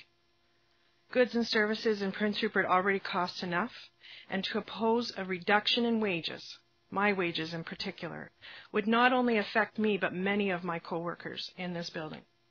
It would most certainly affect my personal budget, which is already tight, like many other people. I ask that you, Your Worship, members of council, and corporate officers, that you do not consider this choice and look to other alternatives. And I thank you all for your time. Thank you for coming forward. Is there anybody else who wishes to offer comment on the city's 2013 budget this evening? Good evening. Good evening. I'm Tristan Higginson, 720 6th Avenue West. I have a couple of quick questions. I'm looking at the 5-year financial plan PowerPoint that was presented earlier in the year. That's just what I've been using for my reference. What is the finance expense? Is that not a good question? I think it depends on. Do I look like a deer with the headlights? I think what you're referring to is probably fiscal expense. Does that? No, that's Sorry. So I've got. You have a copy of it? No. Yeah, I've got a slide number 31 and 32. So 31 is finance, and it's around 753,000 for last year. And then fiscal expense, is that a total, or is that another expense grouping? Yeah, I know this is going back to another council meeting, I believe, right? No, that's fine. I can. I've spent my life winging things. Okay. I think you're probably talking about finance department for the first one. You're looking at about 764,000. Yeah. All right. Okay, that's the finance department. That covers the costs of me. I'm looking at it's page 15 of a very old handout. You may or may not have it with you. But basically what that does is it covers the wages, benefits, professional supplies and services for something called the finance department. The finance department is responsible for issuing checks, doing payroll, doing the financial statements, doing the financial plan, doing all the tax calculations and utility payments and all that sort of thing. So that's what we do in the finance department. And so what's the fiscal expense? Is that a total, or is that another category? Well, that's both. It's a category and it's also a total. Mr. Roden, if I could, in your enthusiasm, you're pretty well eating your mic. If you could stay back an inch or two, it would be easier. I took my glasses. Well, it's just, I've only got 2 more of these to go, Your Worship, and it is quite enjoyable. But anyway, the fiscal expense covers quite a few things. Is that better? Yes, it is. That's great. My apologies. The one group of things that we put under fiscal expense is debentures and lease payments for the debentures are for the debentures that were taken out for items that weren't covered by the utility budget. So, for example, the museum debenture, the cruise ship debenture, the number 3 road debenture. No, sorry. I'm trying to remember what the other one was. I think there's 3 of them. But there's those debentures, and there's also lease payments. For example, on the fire truck, we make a payment of about $93,000 a year on the fire truck. The other thing that we include in there is we include items such as the payment we make to Port Edward every year, approximately $540,000. What that payment is for is that when the city expanded back in I think it was the 50s, and incorporated the area known as Watson Island, there was a discussion about whether or not the boundary, it should be inside the Prince Rupert boundary or the Port Edward boundary, and the negotiation came. The result of the negotiation was that the Watson Island and Ridley Island would be inside the Prince Rupert boundary, but the Port Edward would get a piece of the taxation revenues. So that's where we show that expense. The dispute I was talking about with the port on the payment of lieu of taxes, the legal and consulting fees that we incur on that are included in the fiscal expense, as are some human resources fees. Okay. So that would, for if you were talking about a smaller budget, so that's basically loan payments and other contractual obligations that you need to meet? That's a pretty good summary. So in other words, not a lot of room for negotiation after the fact. Okay, I was just curious because those are pretty generic names and pretty big dollar amounts. So, and then I'll keep it brief because I just want to provide some suggestions on how you guys can make it work, because that is important to me. So I think I'd probably be in agreement that the greenhouse and the sauna should probably be put off. Try to avoid going into the it's the appropriated surplus that you can use to meet the operating expenses? The accumulated surplus, and for labeling purposes, we actually break it into two portions. One's called the appropriated, which is an amount that we have appropriated for the next year's expenditures. And as I commented earlier tonight, ordinarily we've only done that for one-time items such as buying trucks or fixing greenhouses. This year it's a bit different. We're actually suggesting that they actually use it to just fund operations. Okay. So, and there was, Right. So I would say that if you can try to avoid using those funds, because like you said, it's a slippery slope into possibly using them, and it's not going to make things any better going forward. I personally am okay with cutting the paving budget. But what my suggestion would be to, instead of trying to resurface large portions of roads, target areas that are really bad and, do the 20-foot, 50-foot stretch, whatever it is. And I know that's probably what you do already in cases like this, but,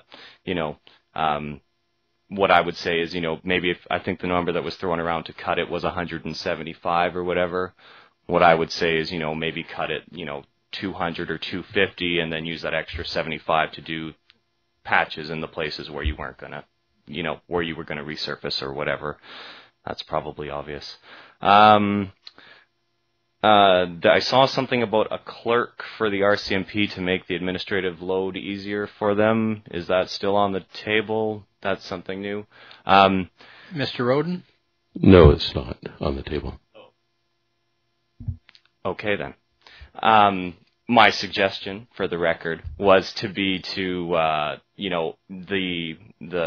city employee there mentioned concerns about decreased salary, etc. You could perhaps cut somebody back to half-time here and put them on half-time as a clerk at the other place if that fit. I know there would be some logistics, what have you, but that was my suggestion. But maybe that's not pertinent anymore. Your suggestions and comments are welcome. Okay. I would suggest, I don't know, is the airport fee, are we restricted in how, is the city restricted in how we can adjust it? Are you talking about aircraft landing at the airport, or are you talking about the airport ferry operation? The ferry operation, sorry. And your question is? Can we increase or decrease the fee if we desire to in order to help cover the deficit? Because I believe it operates at a deficit, right? We don't take we take in about half. It is a subsidized service. Subsidized service, right? So I think, and I believe that was in Mr. Roden's suggestions, is fees that could be increased, etc. Yes. That's one of the options, and I think that would be a good place to increase the fee. We're actually hoping, because we've seen an increase this year in particular of increases in traffic through the airport by 4 to 5% a month, that perhaps the increased volume will allow us not to have to increase those rates. But we haven't got a solid trend yet. We're only into the 3 months of this year. Right. Yes. That's a good observation, though. Thank you. Okay. I think I answered my own question on this as well, but the capital surplus is different from the accumulated operating fund surplus, correct? Sort of. Basically, I'm sorry, if your background is corporate accounting or finance, this is the municipal accounting is a bit of a different beast.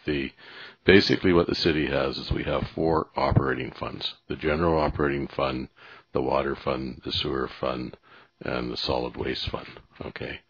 Each of those funds will either have an accumulated surplus or an accumulated deficit. Okay. Then what happens in municipalities is they have things called reserve funds. And reserves are defined either statutorily through the community charter. So, for example, you need a statutory fund for parking. Okay, you have to have a parking fund. You also have to have a cemetery fund. You also have to have, the cemetery fund is defined in the Cemetery Act. Another one is, did I say parks? You need to have one for parks. No, you didn't say parks. And there are a couple others.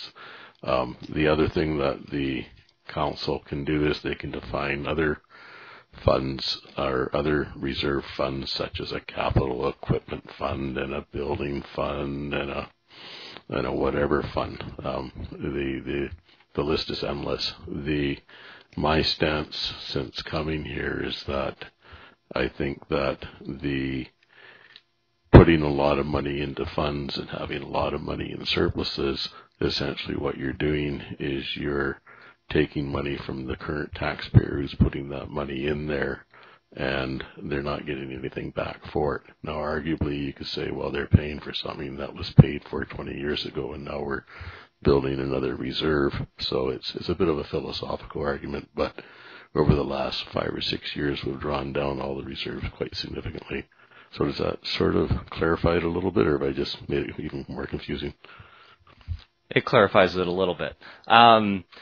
I guess my question actually becomes more specific. What I'm really trying to nail down is whether for the capital works surpluses and reserves, you appropriate a certain portion of the surplus to fund those projects, correct?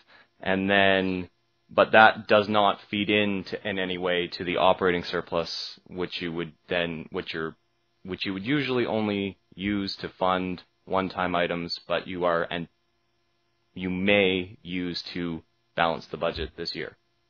Almost. What's happening there is you have to remember there's the utility funds. And the utility funds, every year we buy capital items out of the utility funds as well as paying for ongoing operations. Okay, so for example, this year I think we've identified about $600,000 or $700,000 worth of operating funds in the water fund that's going to go on capital items. Okay, we also appropriate surplus, like water utility fund surpluses, to also pay for capital. Okay, so the operating fund is a little bit different in that it had a huge deficit for many years, and it's only been the last couple of years that we had a surplus, and it's only been recently, the last couple of years, have we ever used any of it for anything. Last year I think we spent about $700,000 or $800,000 on capital items. Okay, well, the last thing I would say is regarding the City Hall closures. I think I saw notes in previous things about a possible 1 day a week, so the 4-day week, and you mentioned that near the beginning of the session. And then the person who spoke before me talked about a 1 or 2 or 1 week closure or what have you. I think that a week-long or some sort of closure of that nature makes more sense than a day less a week. You could find the more inactive part of the calendar to put that in or something like that. Obviously, that's a controversial step to take.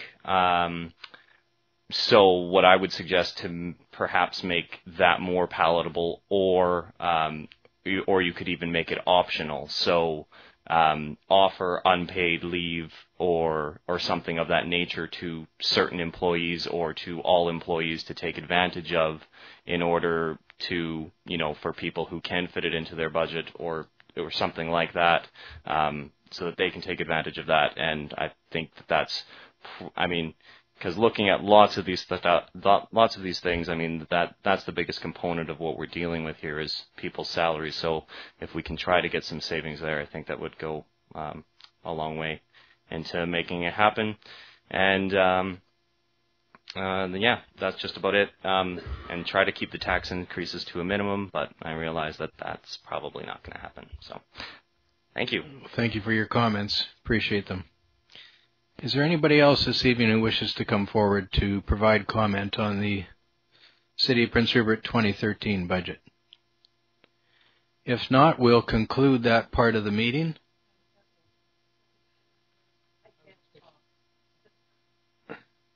Mrs. Rose, would you like to come forward?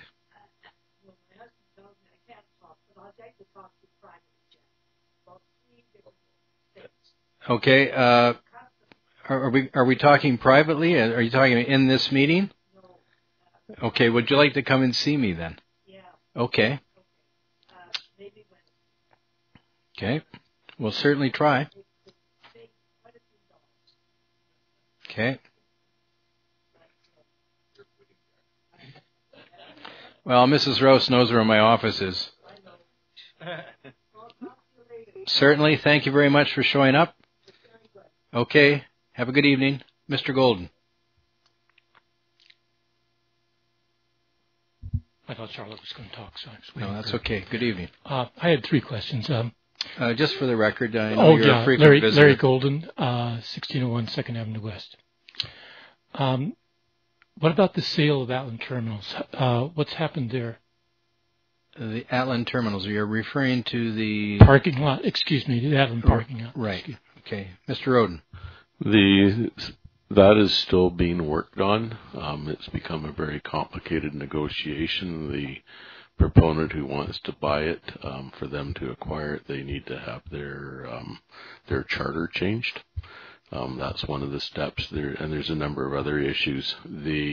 As far as the operating budgets that we're talking about tonight, those funds will, when the item is sold, it will go into a land reserve, and ordinarily money that goes into land reserves is used for other land reserve items, for buying land or for buying capital items, and certainly not used for operating.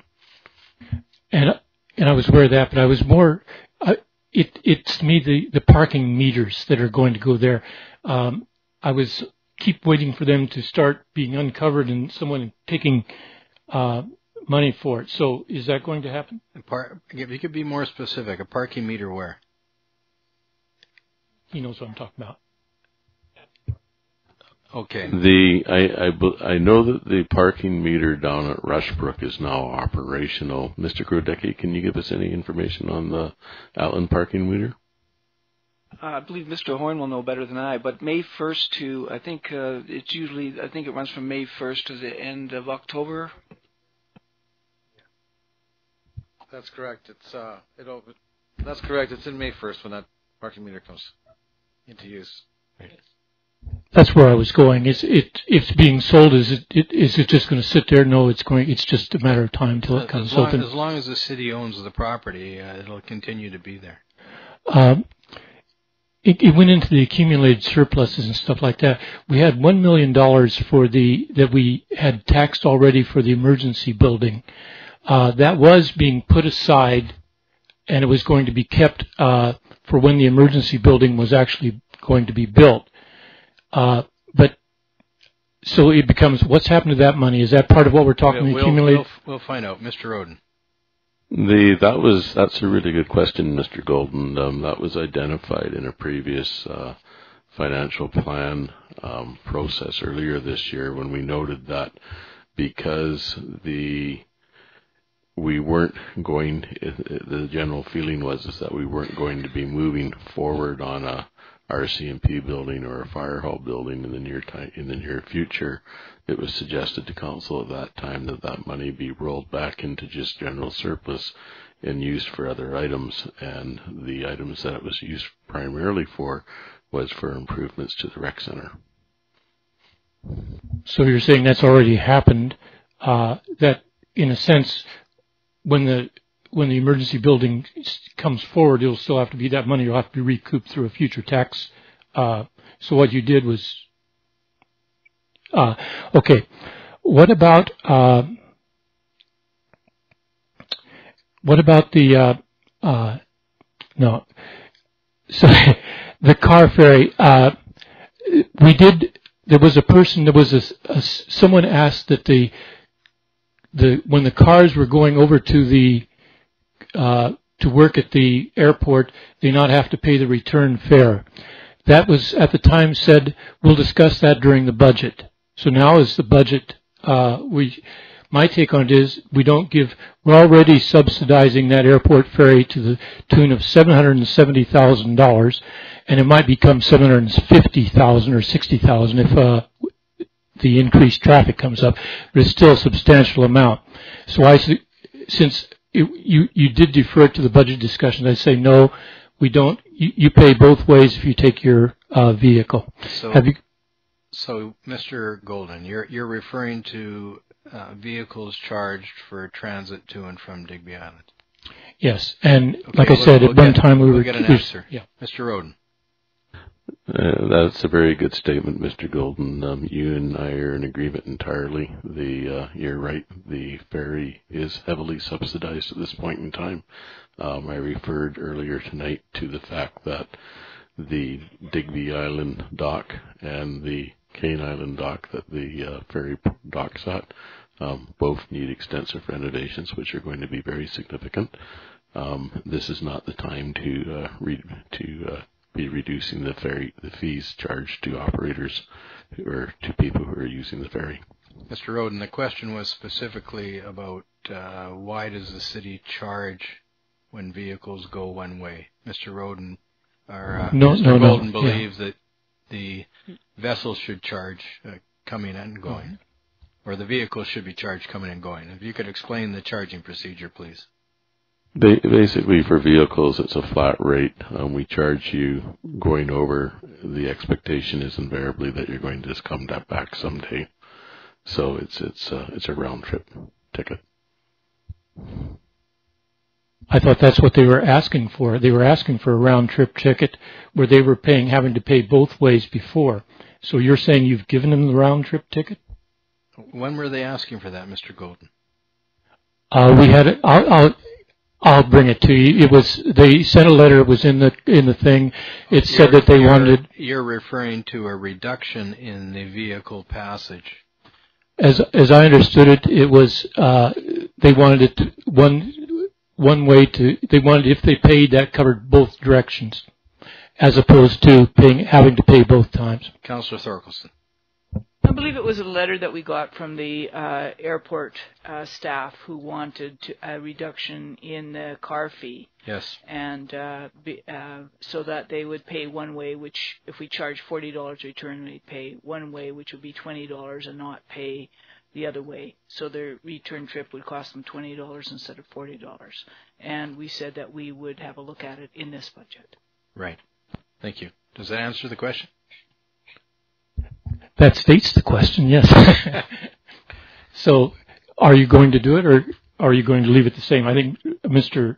Roden said they'd leave it the same. Mr. Roden. At this point in time, it's contemplated that we're leaving it the same. When we went through the ferry budget and we looked at the revenues, we basically postulated that fees would stay the same and there'd be a slight increase in ridership. So while it was not specifically addressed, it was addressed obliquely by the comment that things would stay the same. And I too would like to say that I do not want to see a tax increase at all. You can figure out different ways of coming about it, and one of the ways was the paving or some other one for half of it. My other take on it would be that let's ask City West to pay whatever this would be. So if it was a $500,000, half of that's $250,000.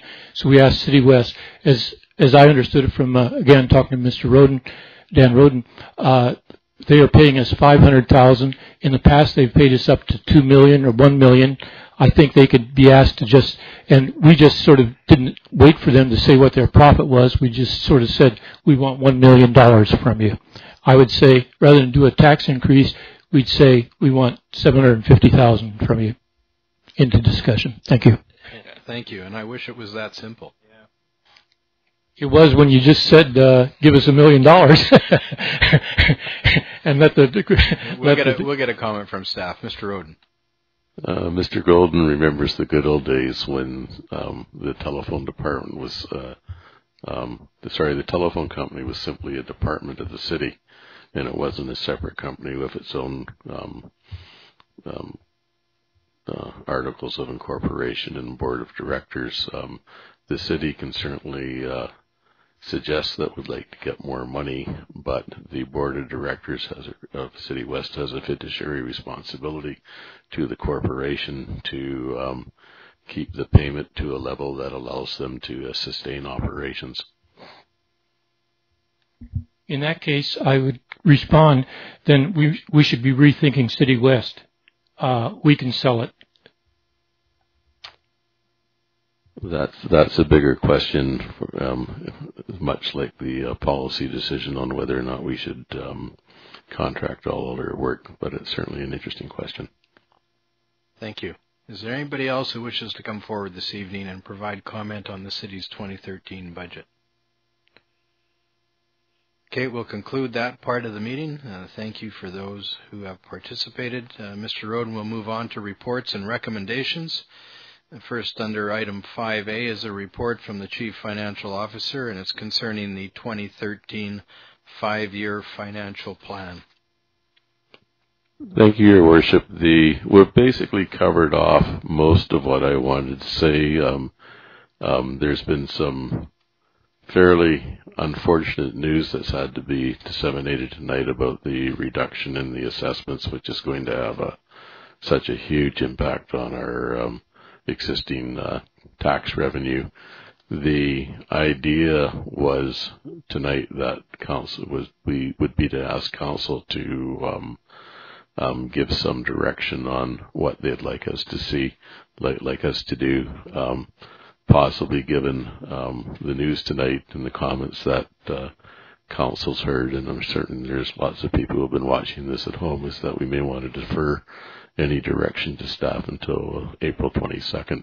We would still have time to put together and adopt a budget within the 2 weeks left.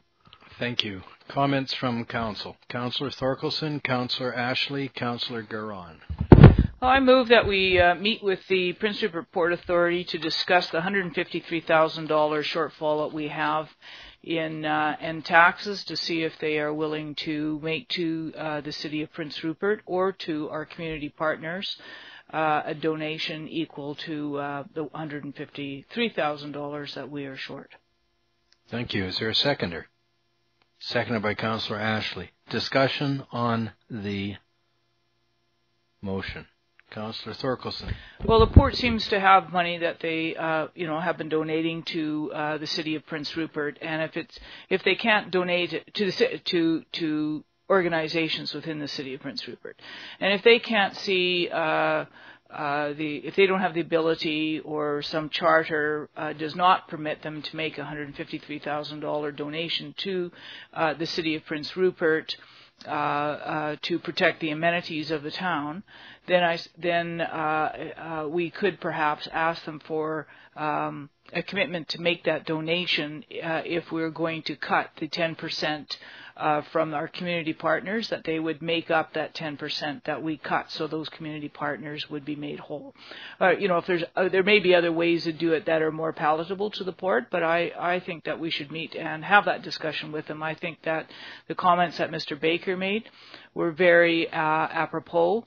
That even though we see business beginning to increase in town, we see the housing prices going up, according to the newspaper, commercial property values increasing. We still have all of this old infrastructure that we have to look after, and as a city, we have not received any benefits. In fact, our revenues this year are going to be less if we don't have a tax increase than last year's. So anyway, I do think that we should talk to the port about the situation that the PILT, or the port, whatever it's called, payment in lieu of taxes, has left our city in, and have a discussion with them and see if they can help us work out a way where we can really, what I call, be made whole. Thank you. Thank you. Further comments? Councillor Ashley? Just another thought I wanted to throw out there.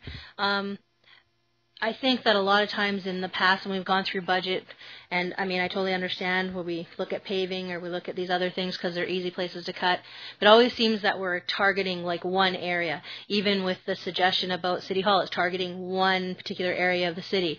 And so what I'm going to throw out there as something that we can discuss and perhaps have staff come back to what it would look like. In conjunction with this motion that we're discussing? Oh, sorry. Okay. Hold on to it. I'll hold on to it. that. Never okay, mind. Thank you. Councillor. Sure, did you want to comment? No? It's been too long. Question's been called. Those in favor? Motion passes. Councillor Ashley, please go ahead. Okay, so it's been a long night already. It's so what not I was, over yet. Yeah, I know. What I was going to suggest is something that we've done with grants before, but apply it across city departments and look at what would it look like to have a 5% cut across the board. I know there's certain departments that we can't cut, like say RCMP and certain things that are fixed, but what would that look like? At least it would be a fair way. Right, so you'd of like a doing report on that? Yeah. Okay. Is consensus on that? Council's in favor of looking at that? Okay. Mr. Roden, if you'd make that up? You could make a motion, certainly. Well, I'll make a motion that we ask staff to look at what a 5% cut across the board would look like in terms of budget for the next meeting. Thank you. It's been moved by Councillor Ashley, seconded by Councillor Kenny.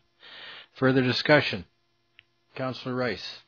I'm just wondering, while they're doing that, should we be set on the 5% or should we ask for a couple of different analysis of different amounts? We'll have some discussion on that, certainly. I would be open. I'm just not wanting to make a huge amount of work for staff, but I wouldn't mind having a couple of different options. I'm sure maybe Mr. Roden has a suggestion. Would you like 5, 7, and 10, Mr. Roden? Please go ahead. 7% would solve all our problems. I can guarantee it. What we can do is there's some things that cannot be cut. I.e., it's pretty hard to cut the police contract and the transit There's contract. some things and all that are non-discretionary. So what we can do quite easily is we can pull out where cuts could be made, i.e., like to services and travel and training and that sort of thing. And we could pull out those numbers quite quickly. We can certainly have that ready for next week, Monday night. Thank you. Councillor Garon and Councillor Thorkelson. In that regard, with cutting, I'm not in favor of closing City Hall at all. I think we're open for business, and we're courting a lot of outside companies and people wanting to move to town, and I think if we close for a day a week, I think that's really bad for business. So I don't want to see any closure of City Hall because of that, with these reductions. How does the rest of the council feel? Yeah. Okay. So you could leave that option out, Mr. Roden. I think it's fairly safe. Councillor Thorkelson, you had comments with regard to the motion? If we're going to look at other options, I don't quite know what the other options we were looking at. I didn't want to see anything more than 5%. I think that we should be putting the boots to the pork. The motion is for 5%. Yes, but then the question it's just was a consideration. The question was, what Mr. Roden made the comment, if we cut everything by 7%, then we would have solved our problems. We can cut everything by 100% and then not have a city. I'm never popular in saying this, but I am going to say this. When I was looking at cuts to say to the City Hall staff, which I'm opposed to, and I'm glad Councillor Garon brought that up. But I was looking at that and having a look and saying that we're afraid, or some people are afraid of asking for a 2% increase in taxes, which comes to $32 per person over a year. So if you look at that on a year, that's $32 per year. If you ask a CUPE person to just not work one day, that's $150 out of savings to the city, or $200 if you look at benefits, but probably not. So say $150. So that employee has sacrificed $150 to save everybody else in Rupert $32. Now, how is that fair? And how is that smart? I said at the last council meeting, my concern about we're down to very few people. My concern is if we start making things tough for QP workers, they're going to take their expertise elsewhere. And I think that's a concern that we have to be competitive with other employers in town. And if we're not competitive with other employers in town, we're going to lose our best people. And so I just want, I think that what Councillor Garon was talking about earlier is, let's have a look. Do we need a sauna? Can we do without a sauna for another year? Right? Those kinds of things. That's a capital expense, right? It's not something. It's maintenance expense. It's not going to mean we lose an employee over that, or we ask somebody to take a fall for the city of their wages. I mean, imagine a day a week that we talking about. What a huge penalty that is to the handful of employees that work in the city, so that people don't have to pay an extra $16 or $32. And so anyway, I would like to see, to take things out, maybe like the sauna, have a look at that rec budget. But I'm also want to caution ourselves, and I talk to, to make sure that we have a city that's not falling apart. We need to make sure we have enough money in our budget so that we're not having the city fall apart around our ears. The things that Councillor Garon has been talking about in the rec department for a long time, about the showers not working, the tile falling off. And we can't have our facilities, especially if we're going to have people from the camps coming in here, construction workers, and we're going to try to attract them to our facilities so we can drain some of their highly paid wages out of their pockets into our facilities. We need to have facilities that look good. And, I really wouldn't want to put this on off for another year.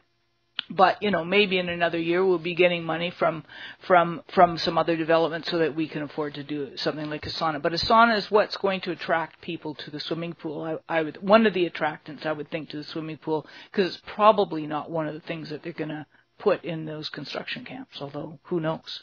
So I think that we just, we sometimes we get into a frenzy and worry too much about what I would consider a small payment. Most people who own homes, who have jobs in this town, in our community, are going to be able to afford $16 or $32.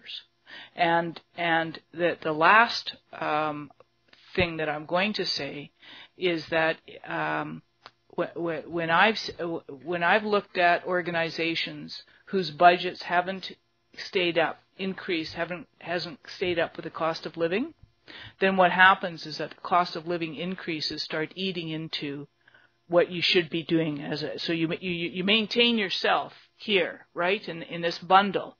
And then the cost of living, if you don't increase your bundle to increase with the cost of living, what happens is that you're decreasing what you can do inside your bundle.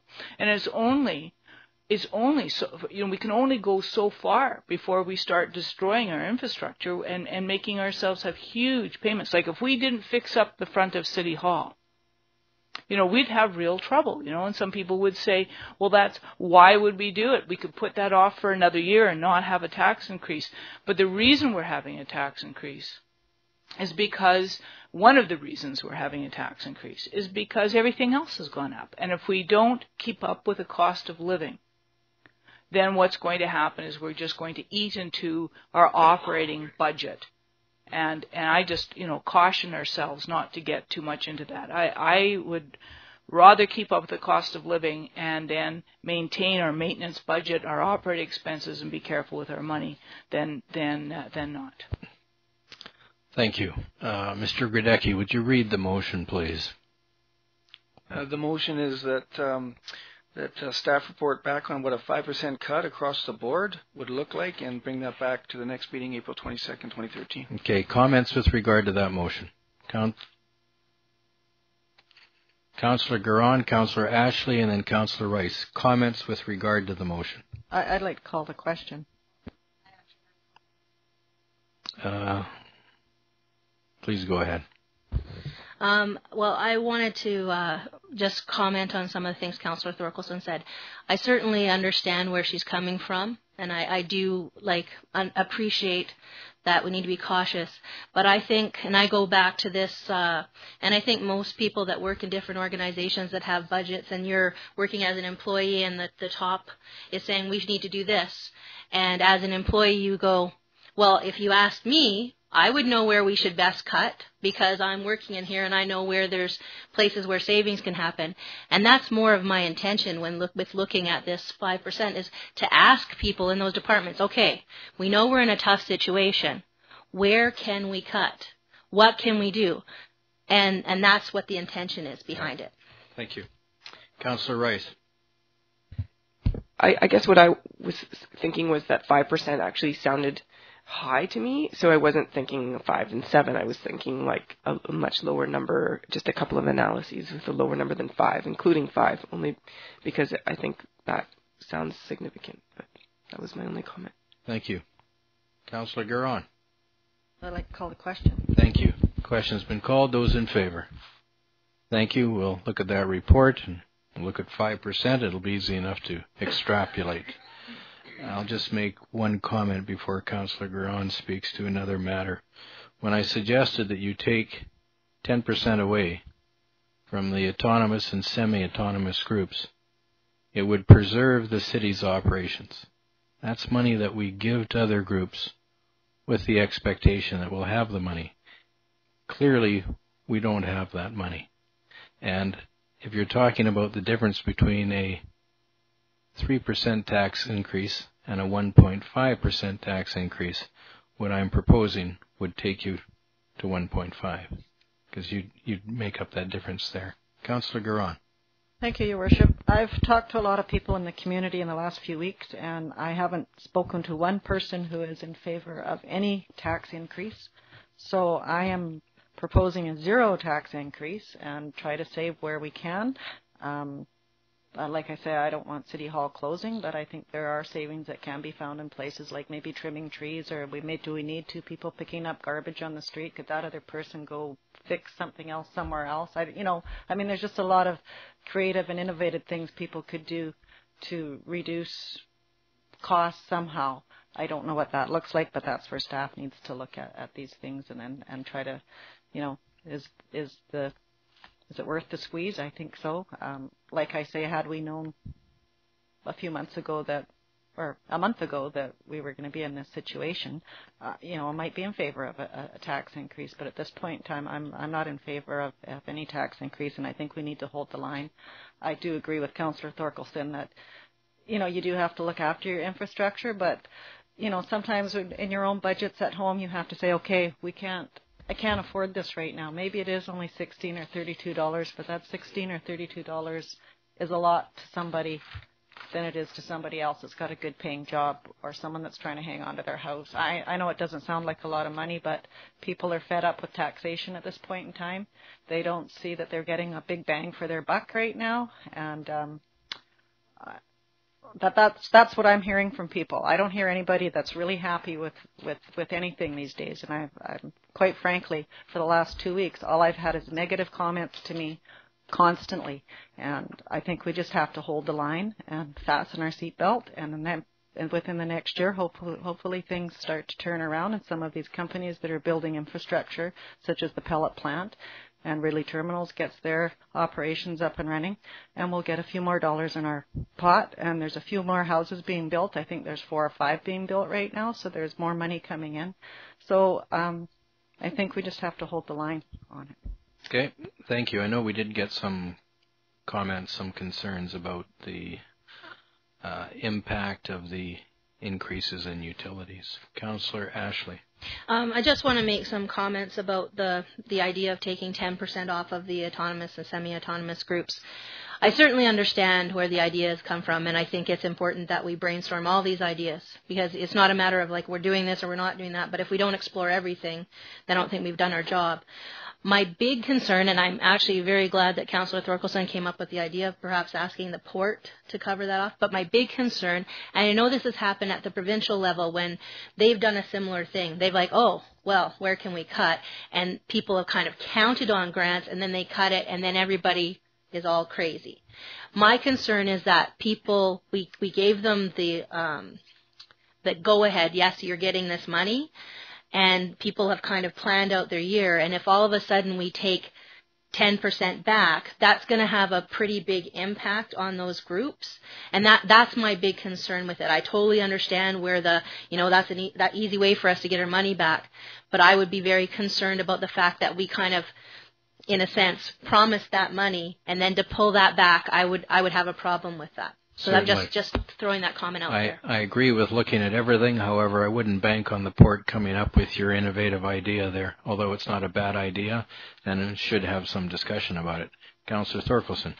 I think we have to remember in the community grants, on the smaller grants, we already cut everything. Everybody already took a cut, and it was just the big five that didn't take a cut. And one of those, for sure, which is the golf course, we have a contractual arrangement. And I don't know if we can cut that contractual arrangement, and then then I'm not quite sure what where it leaves the other groups. But we do have to look at everything. But I agree with Councillor Ashley. It's going to be difficult to because they've already done their budget, which is the reason we try to do it ahead of time, and the reason we try to have a 3-year period where we where they knew they're going to get the same amount of money for 3 years or whatever, or what they would be getting from us for 3 years. So, certainly. Anyway, those are worth all those thoughts, but I do think that we should maybe have discussions with City West as well and see if somebody if we're it's not an insurmountable amount of money that we're short. Well, it's good to have a conversation on all these, and I don't take cutting somebody's budget by 10% lightly, but clearly when we're not getting the money that we had expected, other people shouldn't be thinking they should be getting money anyway. So we may not go there, but it's a conversation we should have. And perhaps maybe it's time of your thinking forward here to look at the permissive property tax exemption again. Mr. Roden, let's move on to the impact of municipal property tax increase. You wanted the council. Your recommendation is that council receive this report for information purposes. You've already outlined it. Have you got anything further to say with regard to this report? No, I don't, Your Worship. Thank you. I'll ask council to consider the recommendation that the council receive this report for information purposes. Thank you. Moved by Councillor Garon, seconded by Councillor Kenny. Is there any discussion? Question's been called. Those in favor? Thank you. Mr. Roden, thank you for that report. We'll move on to item C, and this is entitled the Pine Ridge Apartment Complex. Mr. Gradecki, would you like to outline that report, please? Yes, Your Worship. Very briefly, staff has brought a report to Council's consideration for the wreck and removal of 916 Emmanuel Street. You can see by the pictures that this building is failed structurally, and is probably a risk to health and safety to nearby residents. The approximate cost of the wreck and removal of the building at the very ballpark is about $50,000. It will depend a little bit on how they're going to carry out the asbestos survey. Obviously, I don't think anyone's going in that building the way it sits right now. The total building, the complex sits on a large lot with 2 other apartment buildings that are functioning at this time. The total assessed value for the 1 large lot and the 3 buildings is $383,000. Currently, there's $27,000 and change outstanding. It's on a year-over-year basis. The utility bills are always left in arrears. They end up being added to the property taxes, and then they're paid along with current property taxes by July 1st. That's been the way that those things have been handled in the past. So I'll take any questions on the matter, Your Worship. Would you like to read your recommendation, please? Yes. The recommendation is that the dwelling located at 916 Emmanuel Street and legally described as Lot 1, Range 5, Plan Number 5400, District Lot 251, Land District 14, Class Code D352, Percentage Deviation 00, Neighborhood K 248, Land Use 25, Actual Use 052, PID, which is a property identifier number, is 010-539-425. be declared a hazard under Section 73 and a nuisance under Section 74 of the Community Charter, and that the registered owners of 643641 BC Limited be required to remove or demolish the building within 30 days. And further, that for the purpose of this resolution, remove or demolish shall mean to either remove or cause to be removed all building components, including but not limited to the roof, beams, walls, floors, electrical, plumbing, and mechanical systems to the foundation, and if there are any concrete or wood pilings or piers, that they be removed and the building site be filled to the prevailing grade. Thank you, Mr. Grodecki. Councillor Garon. I'll move the recommendation. Thank you. Is there a seconder? Seconded by Councillor Ashley. Any discussion by members of council? Councillor Ashley? I'm just wondering, the utility bill that's in arrears, is that just 1 year in arrears? Is that? Yes, just 1 year. Any further discussion? Councillor Garon. Thank you, Your Worship. Mr. Grodecki, is that for all 3 buildings or just for that one particular block? Actually, the utility bill that is outstanding is for all 3 buildings. And the finance department's in the process of dividing it up. It was set up a long time ago when they were originally constructed, but that's being rectified as we speak. Further discussion? Questions been called. Those in favor? Thank you. That motion's adopted. We'll move on to item 5D, and this is the 2013 estimate of municipal taxes. Mr. Roden, have you got anything further to... In our greater conversation, we covered off all these reports. Have you got anything further to say? No, I don't, Your Worship. Thank you. Okay, the recommendation is that council receive this report for information purposes. Moved by Councillor Ashley, seconded by Councillor Garon. Any discussion? Question's been called. Those in favor? Thank you. That motion is adopted. We're down to a report from the city manager on outstanding council initiatives. Have you had anything this evening, Mr. Roden? No, I don't, Your Worship. This was primarily a budget meeting. Thank you. Yes, under reports, questions, and inquiries from members of council, Councillor Thorkelson. There's been a discussion in the media that we are running presently running a $500,000 deficit, and Mr. Roden, I was wondering if you could if you could agree with me that we have never run a $5,000 deficit since you've been hired. The city has not had a $500,000 deficit since I've been hired. Thank you. It's probably before that, but he could only attest to what he has actually knows. So anyway, I just wanted to put that out because somebody has got the idea of struggling with a budget equated with running a deficit, and I look through.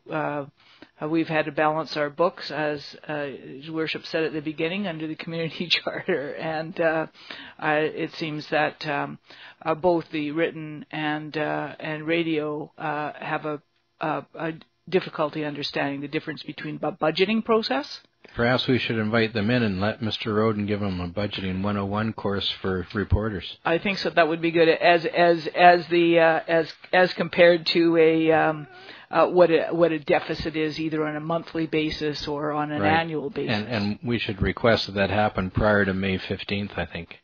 Well, I was a little upset with CBC, I can tell you, when I heard that they were saying that equating our present state to the state of whenever 1935 or whenever when the city went bankrupt and during the dirty 30s and the government seized fired the council and apparently according to CBC and seized the city. So that happened in more than one municipality, and then they appointed commissionaires to effectively act for the council and to run the community. I would think power of one.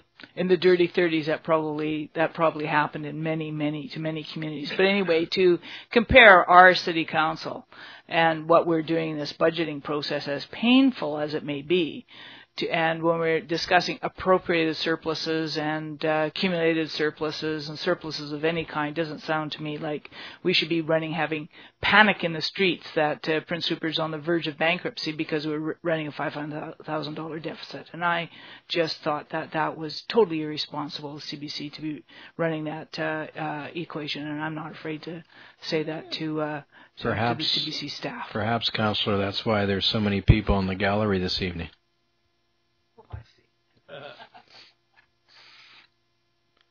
Any further?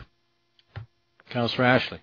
I had a couple of things, and it's more so to bring up so that we could get it on the agenda for next meeting.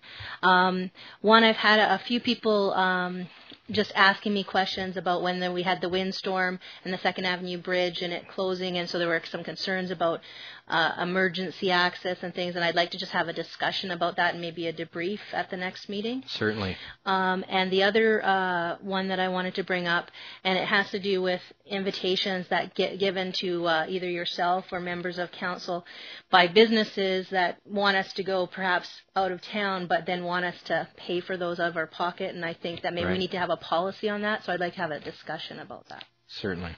Thanks. I have had some calls also about what would happen if people could not use what's referred to as the Section 2 bridge. And the city, in the event of such a problem, if it's during the nighttime, would make their way through the all-road route down through the CN rail yard and up into Section 2. And all city departments know that. Please go ahead. And like I said, I would like to have a discussion about this, but I know that some of the concerns, they understood that emergency vehicles had access to those things, so I did explain that. But there were concerns about time, like how much time it takes to get through there if you've got to, go through process or whatever, especially if it's an emergency, those kinds of things. So there was some concerns about access, and in, those kinds of situations, there's been some suggestions that perhaps we need to have a separate access way that is the city's. And I know that's a cost factor, but it's just something that people have brought up. Certainly. Mr. Horn would love to tell you that all departments of the city have wire cutters. Mr. Horn. Well, I totally agree we need a second access. But we don't have that second kind of money. So we have to find the easiest way we can get in there quickly. I think CN has been pretty cooperative allowing us to go through the track. I mean, there could be incidents where this could happen. A train could be on the track and access could be blocked. We don't know, but at least there's another way into Section 2. A bridge over the old skating pond at Moresby Creek. I think Jim Alexander and I used to make our way down there. That was years ago. Councillor Garon. Thank you, Your Worship. I think there used to be a road that went all the way down to the campground, actually, from Long Moresby. You could be right. I do remember as a teenager driving down there. Oh. What time of the day was that? It was in the middle of the afternoon. And it did go all. It wasn't the park. The campsite wasn't there, but there was a roadway that went all the way down there. Okay. So I don't think it would cost much to push something through there. I'm just looking at this Victim Services invitation to Whispers in the Wind on April 23rd. Yes. I would. You're all members of council are entitled. Yeah, and I would encourage as many councillors as possible to go. It was unfortunate that there was only 2 of us that attended the social service event at the Highliner. 57 support workers showed up, which was quite impressive. I didn't know there was that many people delivering services in town. And I would be happy to say a few words if you're not going to be there. If you're going to be there, I'd be happy to. I've asked the acting mayor in my absence, Councillor Ashley, too. But if she can't make it, perhaps you could. Okay. Certainly. I just think there's a real good caliber of people there that need our support, and they were very happy that we facilitated that event. So. And I believe we will be having another meeting with regard to social services agencies. And I just wanted to thank everybody for coming down to the council meeting tonight. I've encouraged a lot of people who have been giving me grief over the last couple of weeks to come down, and they don't come down. So those that did and that came up and spoke, we really appreciate everything that you had to say, and any suggestions are more than welcome. So thanks again. Thank you. Councillor Kinney. Thank you, Your Worship. I'm just through you to Mr. Roden. Dan, has there any further come from Port Edward regarding the local government interim application through NDI?